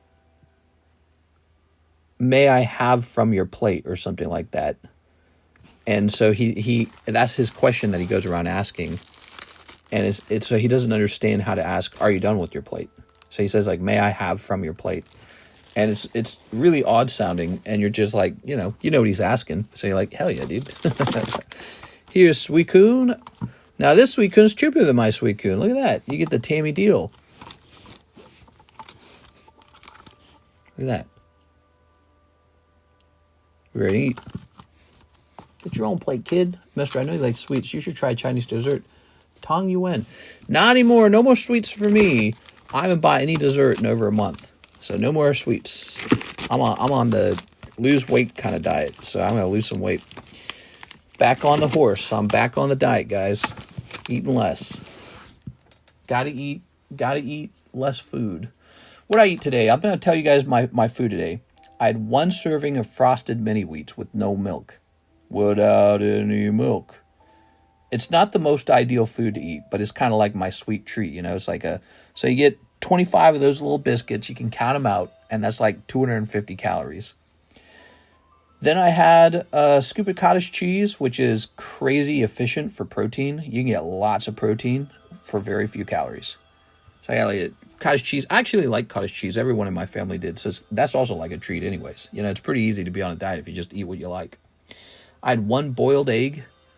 And then later in the day, I had green bean casserole, which is also not perfectly ideal because the cream of mushroom soup is like kind of a higher calorie food item. But, you're just sort of, I eat about half of it, Karis eats about half of it. And it's green beans, and there's a protein in it, chicken breast, just pure chicken breast. So it's we baked up the chicken breast ahead of time, and you just dump it in at the end.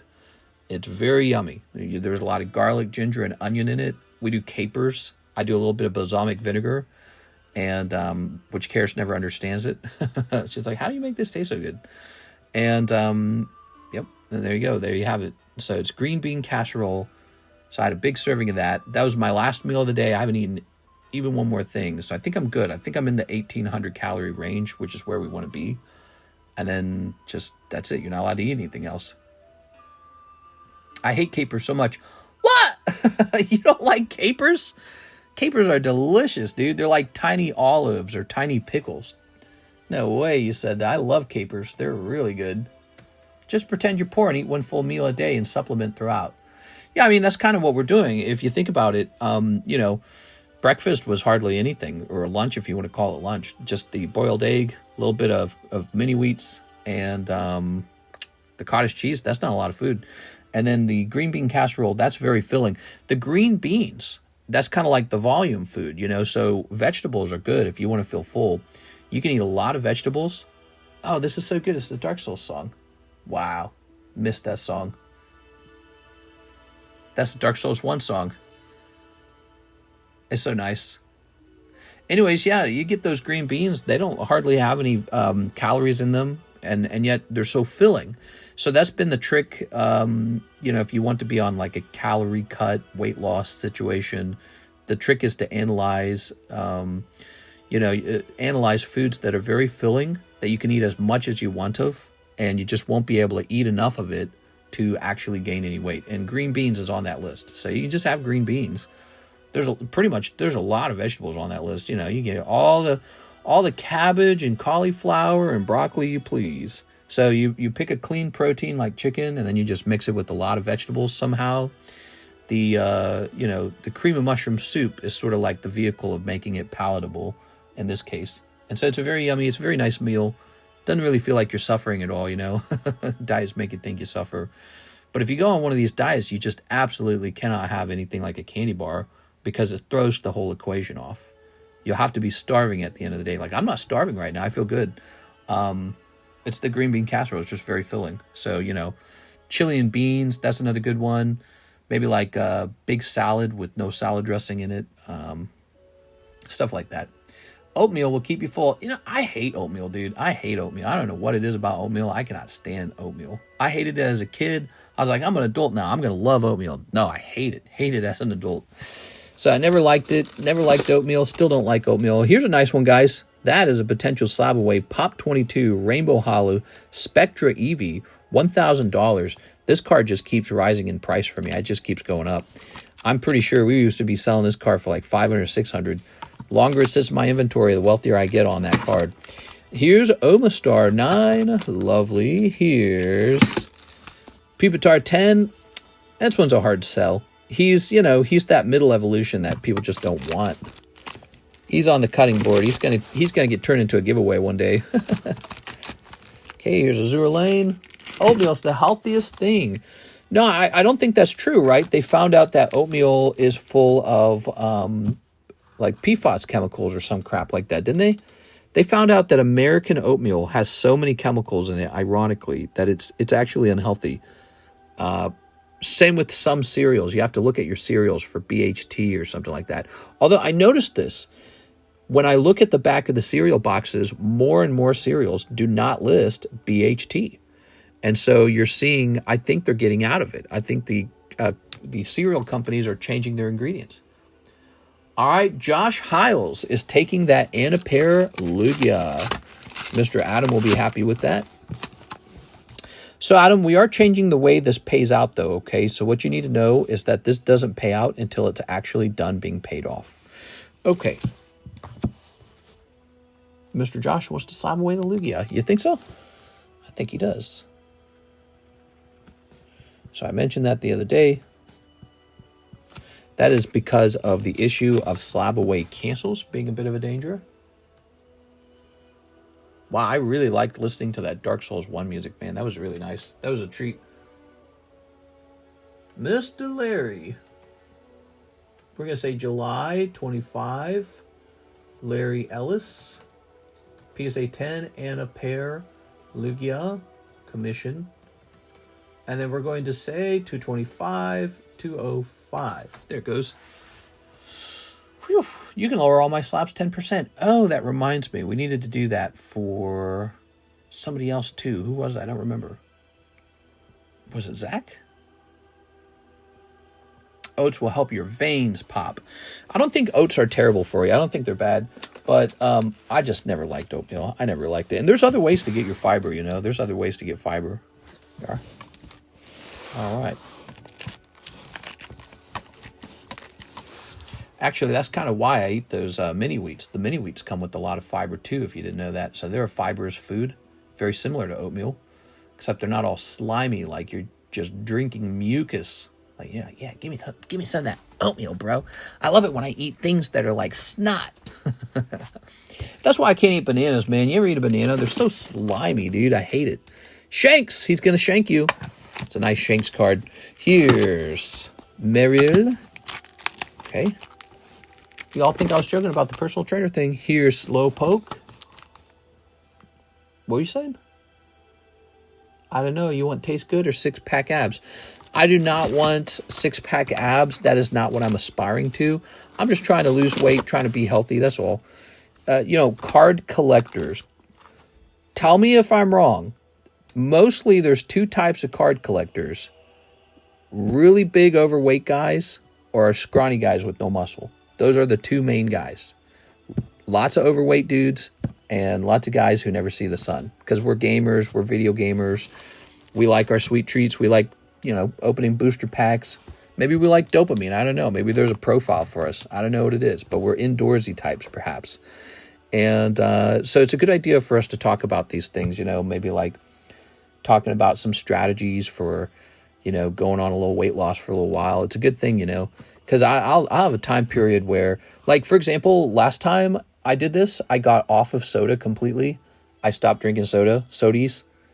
And then I stopped doing what? I stopped buying dessert for a while.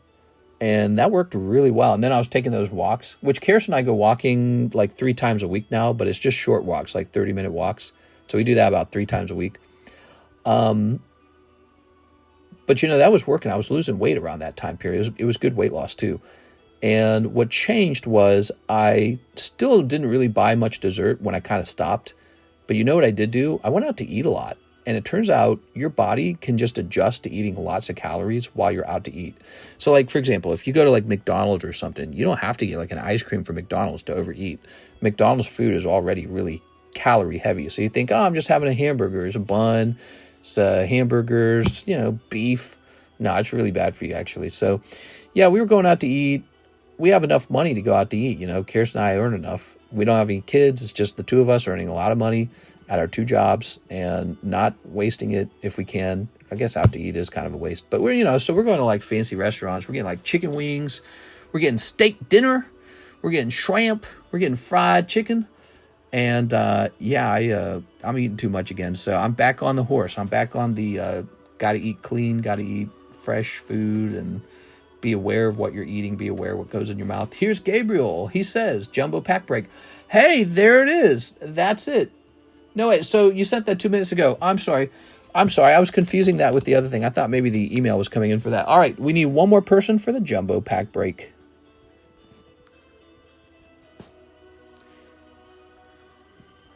Brisk is terrible. No more sodies. Yeah, I went completely cold turkey on sodas, and I didn't drink them for a long time. Now, on a rare occasion, birthday, maybe just a special event, I'll have like a diet soda. My main drink is actually that Spindrift. You see me drinking the Spindrift. So I drink a ton of that, and that's carbonated water, and that's it. I've got a whole bunch of it right now. I've shown it before. It's just 2 ingredients, carbonated water, lemon juice. And it's like 3 calories for the can. It's perfect. I really like it. So that's my favorite one. More recently, I've tried Diet Gatorade. After I had, we were doing the mushroom picking, and I told you that story about getting this really horrible overheating headache. And I thought, oh man, when you were a kid, you always had this problem where you overheated in the sun. You always overheated. You had these terrible overheat sicknesses. And then I finally stopped. I said, you know what? Maybe AI can tell me why I have so much trouble overheating. I told him about the symptoms, and AI's like, did you drink Gatorade? I was like, no. It's like, go drink Gatorade. So we ran off to the gas station. I drank it. Boom, headache gone. Headache gone. Not water. I drank plenty of water, by the way, because you guys always say to drink water. Water didn't do it. Gatorade did it. So I was missing electrolytes. I must sweat a lot or something. I don't know. I must sweat a lot in the heat. And that was the trick. So I'm more aware of Gatorade now, and in particular electrolytes. I don't like those drinks, though, those exercise drinks. I've always read that those are really bad for you, like they're full of like a ton of chemicals. So, but nowadays, if I'm going to go out in the heat of the summer and do an activity outside for a long time, nowadays I'll get like a cold, like Diet Gatorade. So that's the thing that's snuck its way into my diet a bit. But no, it's mostly just Spindrift. Here you are. If it's in a bottle, not many. Honest tea is okay. It still has the sugar. Well, you can get the Honest tea without sugar. I know this because I used to work for Coca-Cola. They own Honest tea. So you can get the sugarless Honest tea. And that's not bad. It has an okay flavor. Sugarless Honest tea. I think people really only drink tea for the sugar. You know, it's just a way to drink sugar water. So you have your options of lemonade, Kool-Aid, and then, you know, sugary tea. People just want a way to drink sugar and enjoy it. And tea is a great way to do it. But you shouldn't be drinking sugar. That's the problem. You shouldn't be drinking it. It's like, of course you want to drink sugar. It's like pure energy. Your body uses glucose as energy, right? So it just wants pure energy. You just drink it like a liquid, like a bottle of energy. Why wouldn't you want that? Same with caffeine. Like, why wouldn't you want caffeine and sugar? And but apparently, you know, it's going to make you fat. So and then one day you get diabetes too, probably, if you're unlucky. I don't know. I guess everyone doesn't get it, but you know, so you can't do that. You got to be skinny. Back in the day, they drank iced tea, but they went outside all day long because there was no internet. There were no video games. There wasn't much air conditioning. They worked the farm. You know, they had physical labor jobs. Nowadays, you can be like me and work in front of a camera in the air-conditioned room, picking up Pokemon cards that weigh nothing. So it's very easy to get fat because of our sedentary lifestyles now. Less sugar than liquid IV, soda stream, and make your own. If you want healthier Gatorade, drink Hydra Charge. You know, I really ought to learn about that stuff because I don't really want to drink Gatorade. Again, I've always heard Gatorade is full of a lot of different preservatives and chemicals and food dyes. You can literally see the food dye. So there's probably a company that makes like a clean version of Gatorade. I ought to learn that and have those on hand. Gatorade's just the popular brand that you recognize. But yeah, I don't really want to drink it because I'm trying to get away from all that stuff. Same with the sodas.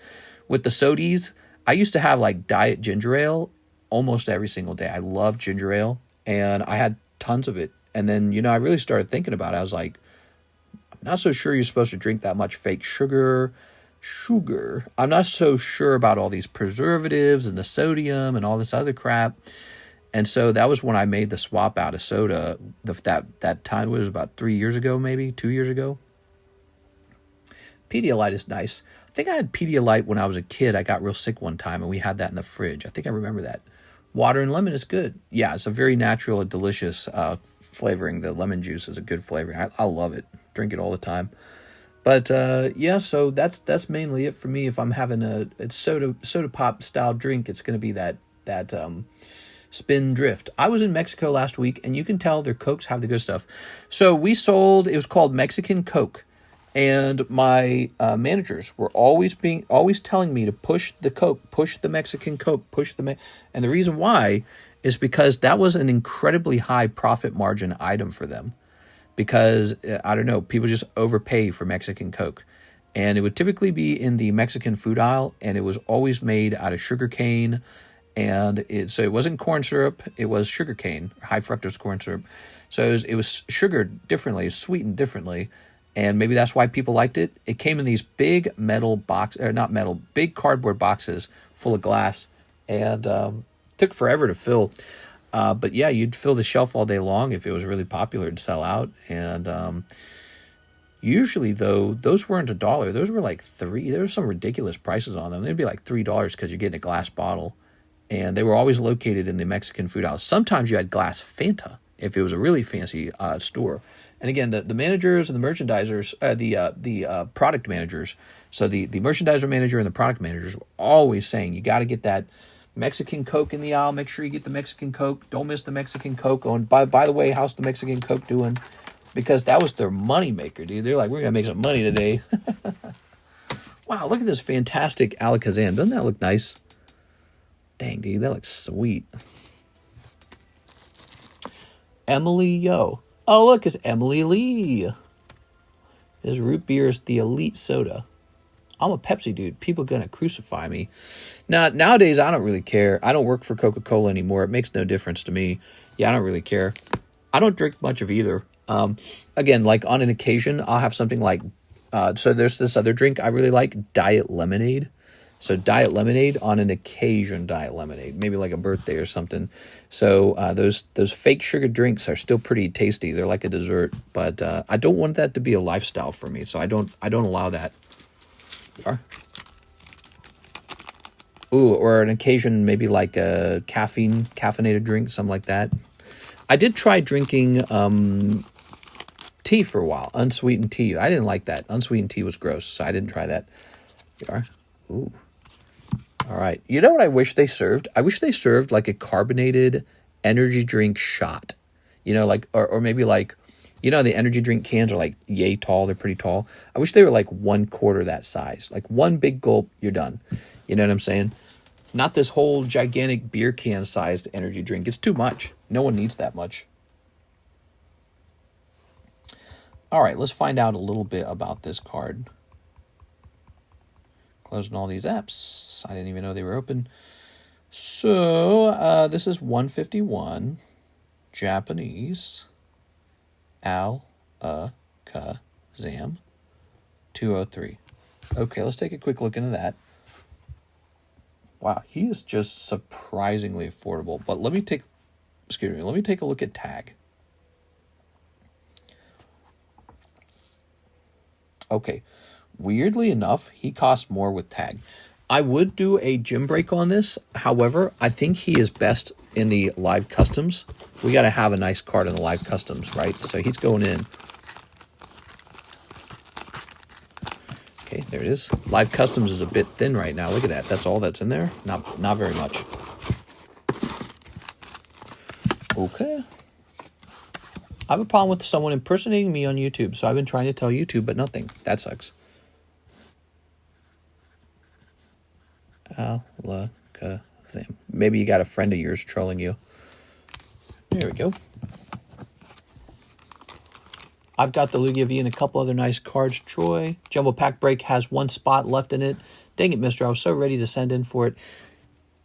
So he's going into the live customs for 100. I would host a gym break at $60 a spot. The motive, of course, is the extra $20. But at $60 buy-in, you really want to buy in? I mean, it's kind of pricey. It's not in a good way. I feel like you might as well just go get the PSA 10 at that price. You see what I'm saying? So I don't think it's a good situation for that. I feel like maybe just put him into the live customs. I would do 60. You guys want to go for it? I'll let you guys go for it. Go for it, guys. It is. I just figured do 100 in the live customs. Let someone have a nice live custom pop out, you know. But you guys want to go deep at 60? Go crazy. He's a very nice card in the illustrious tag slabs, which I think, especially for these modern cards, will become a very desirable thing to hold. Because they just look better than PSA. PSA's in trouble, man. PSA's got to work on that.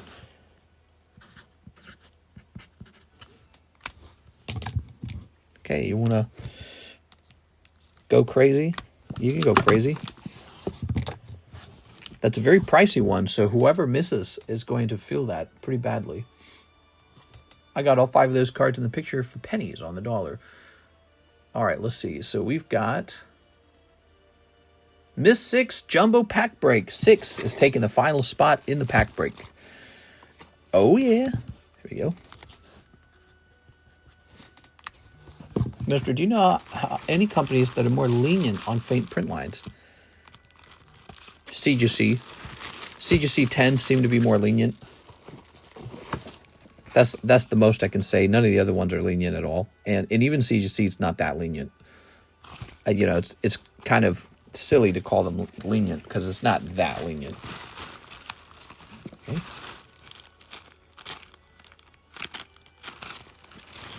He asked me something that he could be charged for. It's an old inappropriate friend who blocked me and then did that.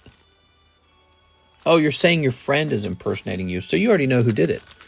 Okay. Yeah, boys are dangerous, man. Stay away from boys, Emily.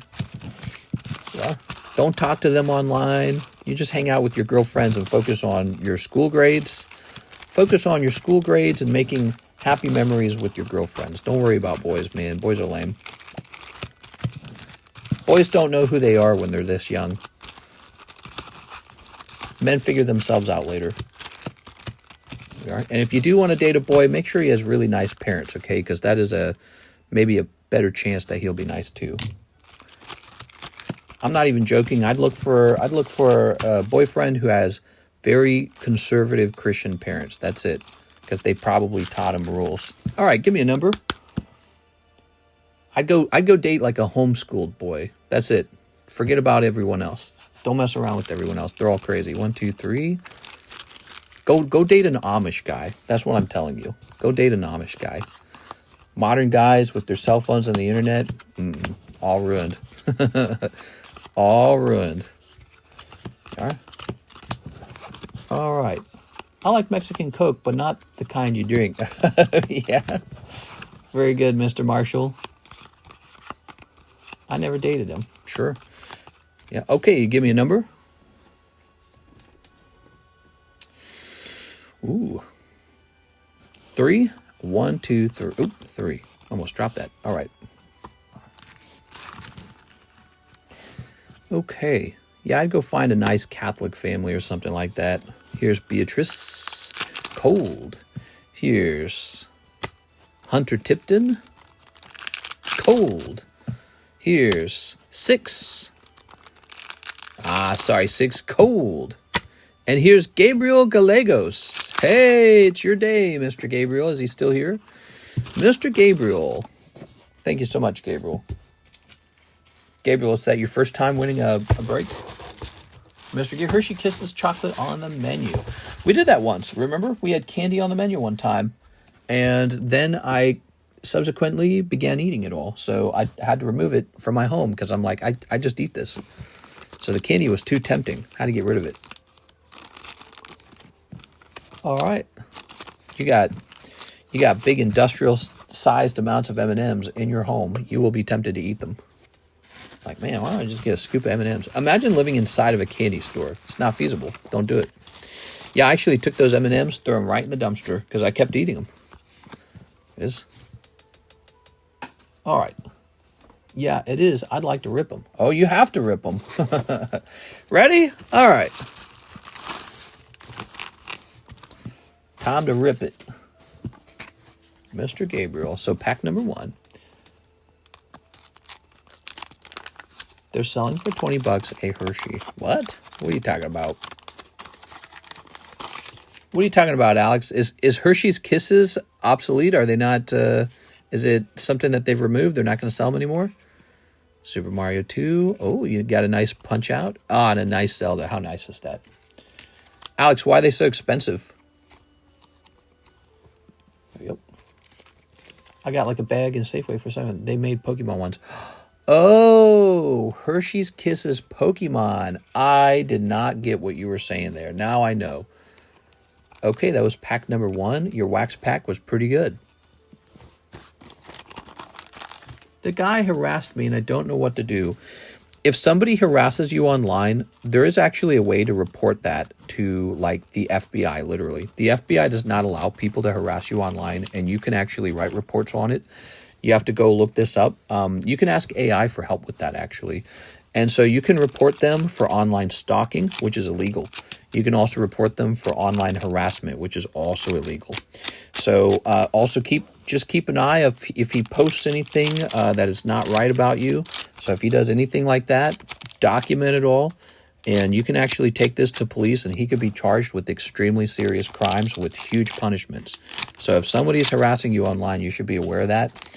The government has real laws against that are extremely punishing if people do that kind of behavior. It's not allowed. It's illegal. yeah, if he's harassing you and you know it's him and you can document it, I'd probably just screenshot it, put it in a folder, save it all up in case you ever need to use it, and just keep tabs on it all, okay? Here we are. I've had to learn all that myself. Go ahead and snip this. Super illegal. Here's Final Fantasy Lightning. Here's Final Fantasy. He's using my profile picture for YouTube and Discord. We are. Yeah, I would go document that, and you should be able to actually contact YouTube about this. We are. But, you know, maybe it's a good idea to ask AI, too, what you should consider doing. Snip this. And here's a snip of this. And here's a snip of this. Should I hold or sell my XY booster box? Hold, Mr. Josh, hold. Do not sell, man. You're in the middle of the rise of the XY era. Don't sell. Hold it. Actually, you should rip it. One more question in the above message. He says, you said you would take XY blister packs for commission to unweight, of course. Yeah, I don't mind. Yeah, I'm sure people here would be interested in stuff like that. You could do vintage booster boxes, and that includes XY era. You could do any of that. Okay, you ready? So, Mr. Gabriel, good luck, man. It's your lucky day. Picking up, okay, just a normal pack of the Gem 1. He is 13 or 14. So I don't know what the laws look like when they're that young, because he could not get in trouble as an adult for that. But I'm pretty sure there's still a lot of online harassment laws that really do not allow behavior like that. And we are. If it's really upsetting you, I would let your parents know. And the other thing I would do is I would talk to like ChatGPT, like an AI software, about what your options are. Tell the AI where you live, where you believe he lives. Ask the AI about the laws on that kind of behavior. Describe the behavior very carefully. And again, you will want to document it because that kind of stuff can be super, super illegal. It is. Look at that. Ooh, very nice. Okay. Profit of regret. There's also a certain amount of stuff that he can do that's just not illegal. So he can just kind of bother you if he wants to a certain degree that the government's not going to be interested in. So if he's bothering you and you want to get away from that, just block his account so you don't see it, okay? So that's another option. Just go ahead and block his account. Here we are. All right. Let's see. I'll start getting this stuff together. He's hazing because he likes you. Not an excuse, but maybe an explanation. Maybe he likes her, or maybe he's very mad that he was rejected, and so he wants to harass her. Could be, oh, look at that Misty's Psyduck. That's cute too, man. That is so cute. He could be, oh, I like this girl. I'm just going to tease her a little bit. Or maybe he's like, screw that girl. I'm going to harass her now. And that is when it becomes a really super illegal behavior. Here it goes. Look at this, trade costumes. Okay, here's Harry Potter. Yeah, you can actually report individuals for their behaviors online, like that kind of stuff.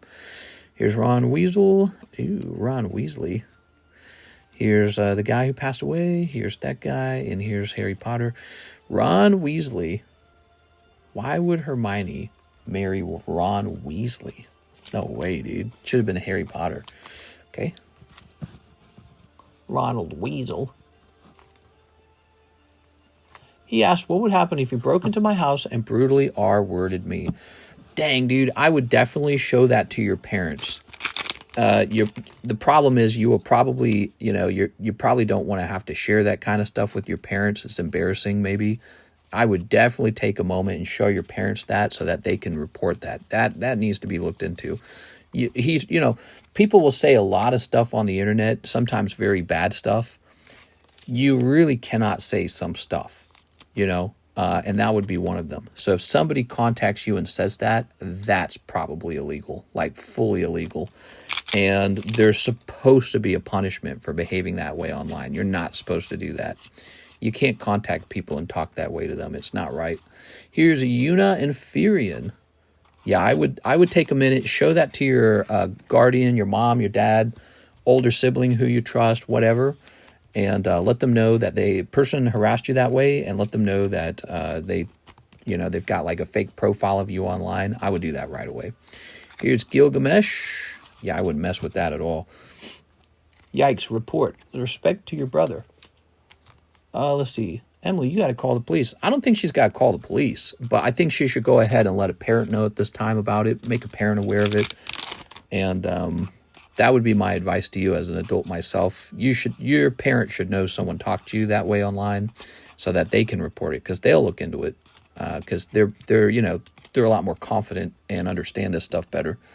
Here we are. All right, here's Warrior of Light. Ooh, very nice. Trouble as in juvenile for a bit. Yeah, Mr. Right. I would do that like now or whenever they wake up immediately. Don't waste your time with that, please. Yeah, I would tell that to your parents. Let them know that somebody talked to you that way. Let them know about it. And that guy probably needs to be in trouble or something. You just can't say that stuff. That's crazy. Because he's not, it's not like some funny sort of like sexy conversation that you're having with somebody who's consenting to like a dirty conversation. It's not like that. This is a very different context, and so what he's done is real harassment over the internet, and with like a threat too. It's kind of like a threat. You can't be threatening people online that way. So I would probably just tell your parents at this point about it and show them like a screenshot or something and tell you that you blocked them and that he's going around with an account and all that. There's a lot of new laws that really punish the other person for behaving that way. You can't do that. Cophagragus and Pig Knight or something like that? Night Pig? I can't remember. So there's your white pack. We are. All right. So I know why he said this. I did block him, so I know why he said this. Here we are. Here's Crocodile and this guy. Very lovely. Cobalion. All right. Do you actually see him in person? Like, is he going to your school? Do you know him because you run into him? What's the nature of your relationship to this guy? Is he just some random guy? Is he an ex-boyfriend kind of situation? The context kind of matters. Like, is he just some random guy coming after you? Here's Barrett Zidane. Not acceptable. Yeah, like if his father should know he said that online. Oh, assuming he has a good father, his father would go nuts. That's the last thing you want to catch your son doing. You destroy your whole life, and how can you be the kind of person to say that? People make mistakes, Sometimes people make mistakes, and especially kids who are still kind of learning the world. That's why we have juvenile instead of prison for kids. But, if you guys are 14 years-ish in age, it's time to start not making mistakes like that. Oh, my God, dude. Creeper and Drowned. Ooh. He lives in Pakistan. Oh, he's all the way in Pakistan? Dang, dude. We are. Not representing Pakistan very well.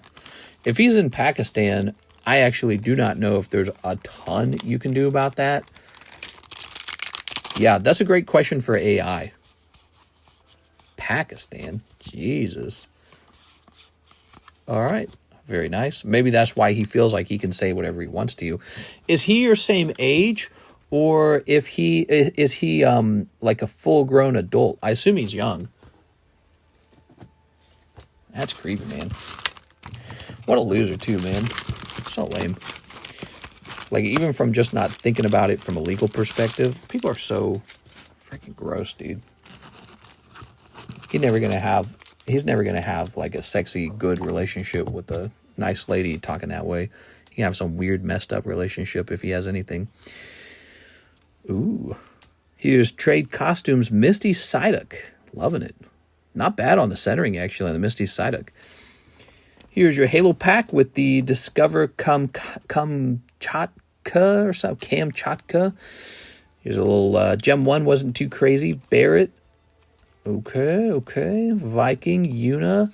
Overall, not a crazy pack. I actually think right at the start, when you pulled these cards right here, the Zelda and the Little Mac, makes me want a Big Mac. I thought that was pretty good. You also got your Blockbuster promo Mewtwo. Lots of cards for you now, Mr. Gabriel. Congratulations. Let's go ahead and toss this. And let's go grab your bag. Some of those cards are okay. You know, the Misty Psyduck by itself could be worth a little bit if that actually graded 10. Notably, in the Japanese card sets, there is no reverse holo of that card. They don't do that. So we have that in English, but they don't have that in Japanese. Isn't that interesting? All right, TCC is my online bully. We are. Maybe I'll bully you into investing into Pokemon. Invest! I'm not sure. He said he was in 7th grade. He never said his age. Okay, well, if he's in 7th grade, he's probably a kid. Yeah, I'd block him. How'd you end up talking to a guy in Pakistan anyways? There's your first mistake. You shouldn't be talking to a guy in Pakistan. What good thing is going to come out of that? Okay. Very good. Too far away for any kind of, well, I wouldn't talk to most guys on the internet. Guy on the internet talking to a girl. How good is that conversation going to turn out, you know? Just generally not. I have 20 unanswered messages. Game I used to play we met on? Oh, okay, I see. Okay, so like Roblox or Minecraft or something. That's interesting. All right. Yeah, now that we know the context, you know, I thought you were saying he was like somebody at your school said something like that. I was like, oh my God, dude. So let me jump over here. Yeah, I'd block the heck out of that guy. I'd block him over and over again, and do not look back. Do not unblock him at any point. Just block, block, block. You need to get that out of your life for sure. Oscar Resendez, he's in. He is in. Oscar Resendez is in for that Alakazam break. Kind of scary. That's a big one. Lifeline Movies had some banger hits, not going to lie. He blocked me. Well, that's good. You should block him back so that you can't see his account at all. We are. Then you don't have to see what he's doing with your picture. All right. Because I don't think you're going to force some rule over in Pakistan that he can't steal your picture and post it on the internet. So, and be sure not to post any pictures online, you know. Hunter Tipton, he's going in. Okay, so this gym break is over. Yeah. There we go, Hunter Tipton. This is why they won't release the Epstein list. Whoa. Hunter Tipton really, he really wins on a lot of breaks. Holy cow, man. So here we go. Oscar Resendez and Hunter Tipton. Good luck, guys. Hunter, are you on a streak? No. Okay. Let's see. I like Gym Deck 2. Let's see. He stole it and did something bad with it on YouTube. I see. So your idea of talking to YouTube is not a bad idea. I would report it to YouTube and just keep reporting it. Maybe have your family and friends report it. I think YouTube will notice it if enough people report it. We are. Okay, here goes. Oh no, Oscar starting with Clam Pearl on round one. Round one, Hunter Tipton. All right, you're playing from behind, Mr. Oscar. Round two. Oh, very good. You're going to win round two. Garch. That's the second best card now. Okay, here goes. You ready? Somebody added a new card in recently. Lugia 220. You win because of Tyler McCansh. Oh my God, you were saved by Tyler McCansh. That used to be the strongest card. Tyler McCansh's Skeledirge is now the strongest card. Wow, oh, could you see that? Sorry, it's really fuzzy. All right, so that was luck, dude. No, long, nice, Oscar. All right, so reshuffle this since we had to kind of look through the whole deck to get that Skeledirge. Okay. All right. So this is the tie-breaking round. Here goes.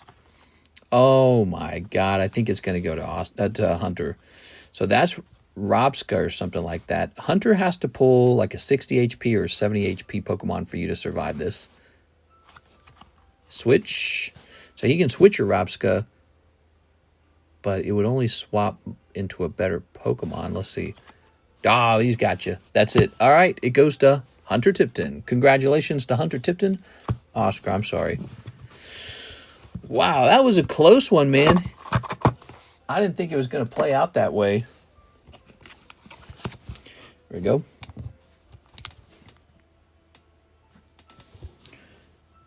I'm sorry, Oscar.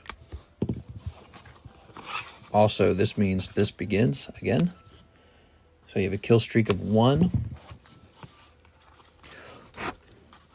All right. Oscar Ascendez, let's give you a couple free cards here. Okay. Wow, that Dark Souls music is so good. Are you guys hearing this?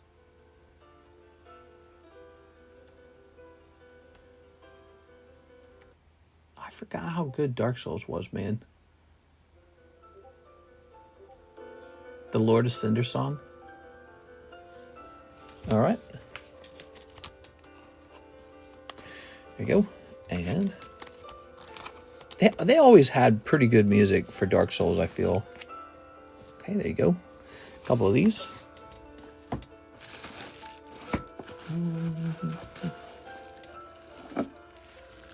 Okay.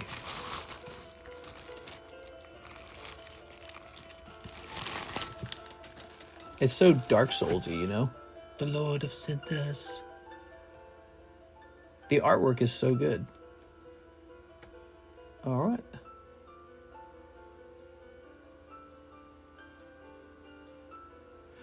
Okay, so now we have, clicking on this, it looks like we have no further orders in the queue, and it is 5:24 a.m. in the morning. I think that's going to be the end of the stream. We didn't get this done. I have to go find some of the product I have lying around that I know can't grade 10. These two right away are pretty interesting. But yes, so this is going to be a bag of stuff that cannot grade 10, like this Alakazam right here, actually. And we'll make a nice little break out of it. It'll be fun. It'll be called the Binder Break for cards that cannot grade 10. It's interesting because the Binder Break will be similar to any other break where you pull the whole thing for $40. And as a result, you may find yourself in a position to actually resell those cards on eBay or something, which I don't have time for. I'm not going to do that myself personally. Don't forget the Alakazam. Yes, let's write Hunter Tipton down on this. Okay, Hunter Tipton. There it goes. Will the giveaway be in the daytime stream? Here, let's finish that giveaway round. It is. So we were up to 7, right? So let's go ahead and roll it 13 times now. 1, 2, 3, 4, 5, 6, 7, 8, 9, 10, 11, 12, 13. All right, there we go.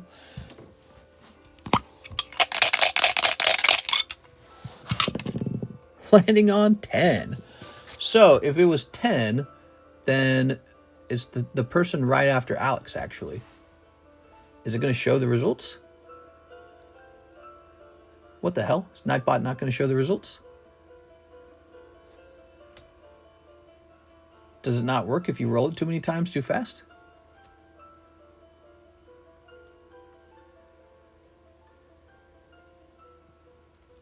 Oh no, it's not working. Just give it to Alex. Re-roll. Yeah, I think that might be what we have to do.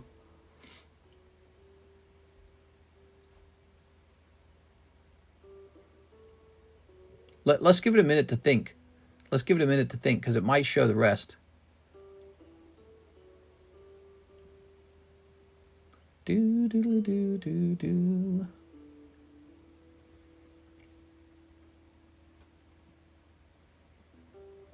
Okay, so we learned something new about Nightbot, and that is if you hit the roll button too quickly, it's not going to work. I have my other friends helping me, but I may have to write an email to them. Set that there. So we'll say Jonathan, Sylvester, and Alex.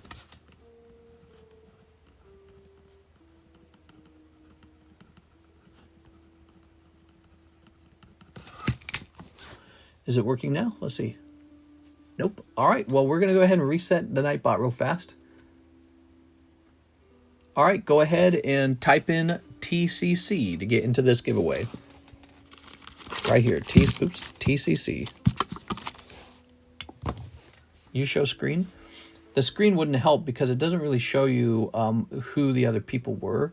I assume it was going to pop up on this screen, actually. There must have been like a timeout or something, like a spam timeout. All right, here goes. So, 1, that's Isaiah. So we need 11 people this time. Isaiah, 2. I guess 3. 4. 5. 6. 7.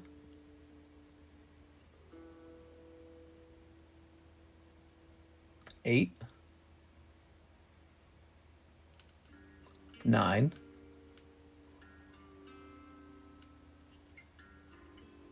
10.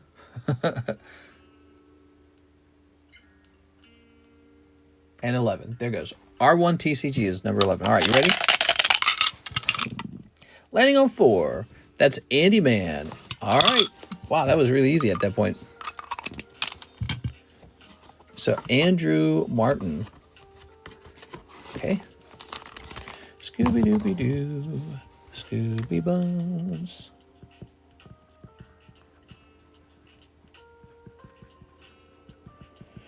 There it goes. All right.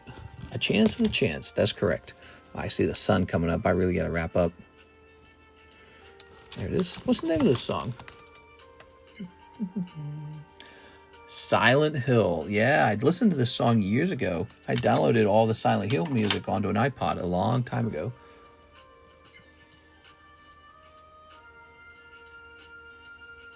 Akira Yamaoka. Crazy, man. Man, those are old songs. All right, guys. Well, I had a really nice time. We actually saw a lot of action tonight. We saw a lot of breaks going off. We saw a really expensive gym break go off. We saw a lot of breaks that began. For example, like the gym break began. The let's see, the signature break. Let's see where that went. Here it is. So there's the signature break up to 3 now. Here's the Victini break up to 19. Here's our Gyarados break at 5. The Mew break actually clicked forward by 1. Here's that Carddass break, the same. The Eevee clicked forward by 1. New Moth Man break. Moth Man's officially being turned into a break. Here is a Lugia rare candy break. And the heart break. And Manga D Teach. Oh no, he's stuck. So there we go. Those are the breaks being shown off. We saw the Jumbo break go off. We saw Charizard go off tonight.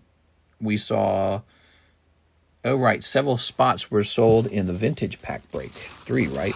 So 3 new spots in the Vintage Pack break. So we picked a new one of those. And yeah, overall, it was a good. Oh, I know what it was. The ETB break. So we are running this black and white ETB. 2 ETBs, 1 in 7 odds. That broke tonight as well.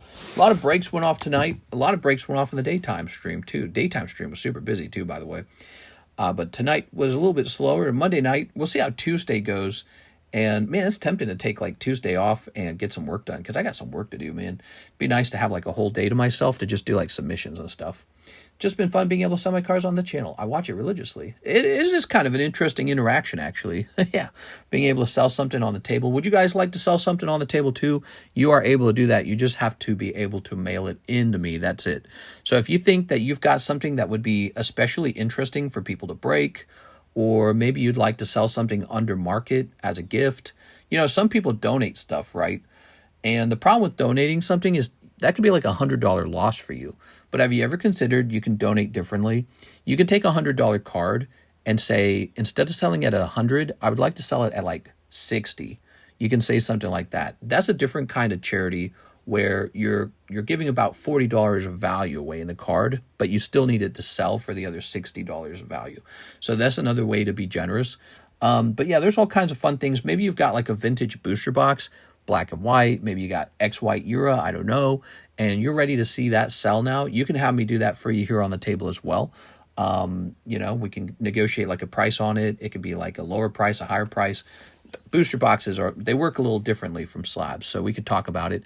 And yeah, all kinds of stuff. Do you do PayPal or credit for commission? It's 73% credit, 70% for PayPal. That's right. So Tammy is right about that. I think it's somewhat reasonable. We also sell at the buy it now prices, so you kind of know what you're anticipating. It's not like, so if you do auction, a lot of places that do commission, they do auction. The problem with auction, sometimes the auction ends really poorly. Sometimes auctions do really well, but you know, that's usually if it's like PSA 10 Rayquaza or something. If you're not selling PSA 10 Rayquaza, you're selling something odd, buy it now is a better method. And we have other interesting things like Slab Away. So we have Slab Away, that's pretty cool. And breaks are a possibility for some cards too. All right, guys, well, we're going to go ahead and hop off. It's 5:34. I had a lot of fun with you guys. I'm going to go relax now, and then I'm going to go to bed. See you later. Smell you later.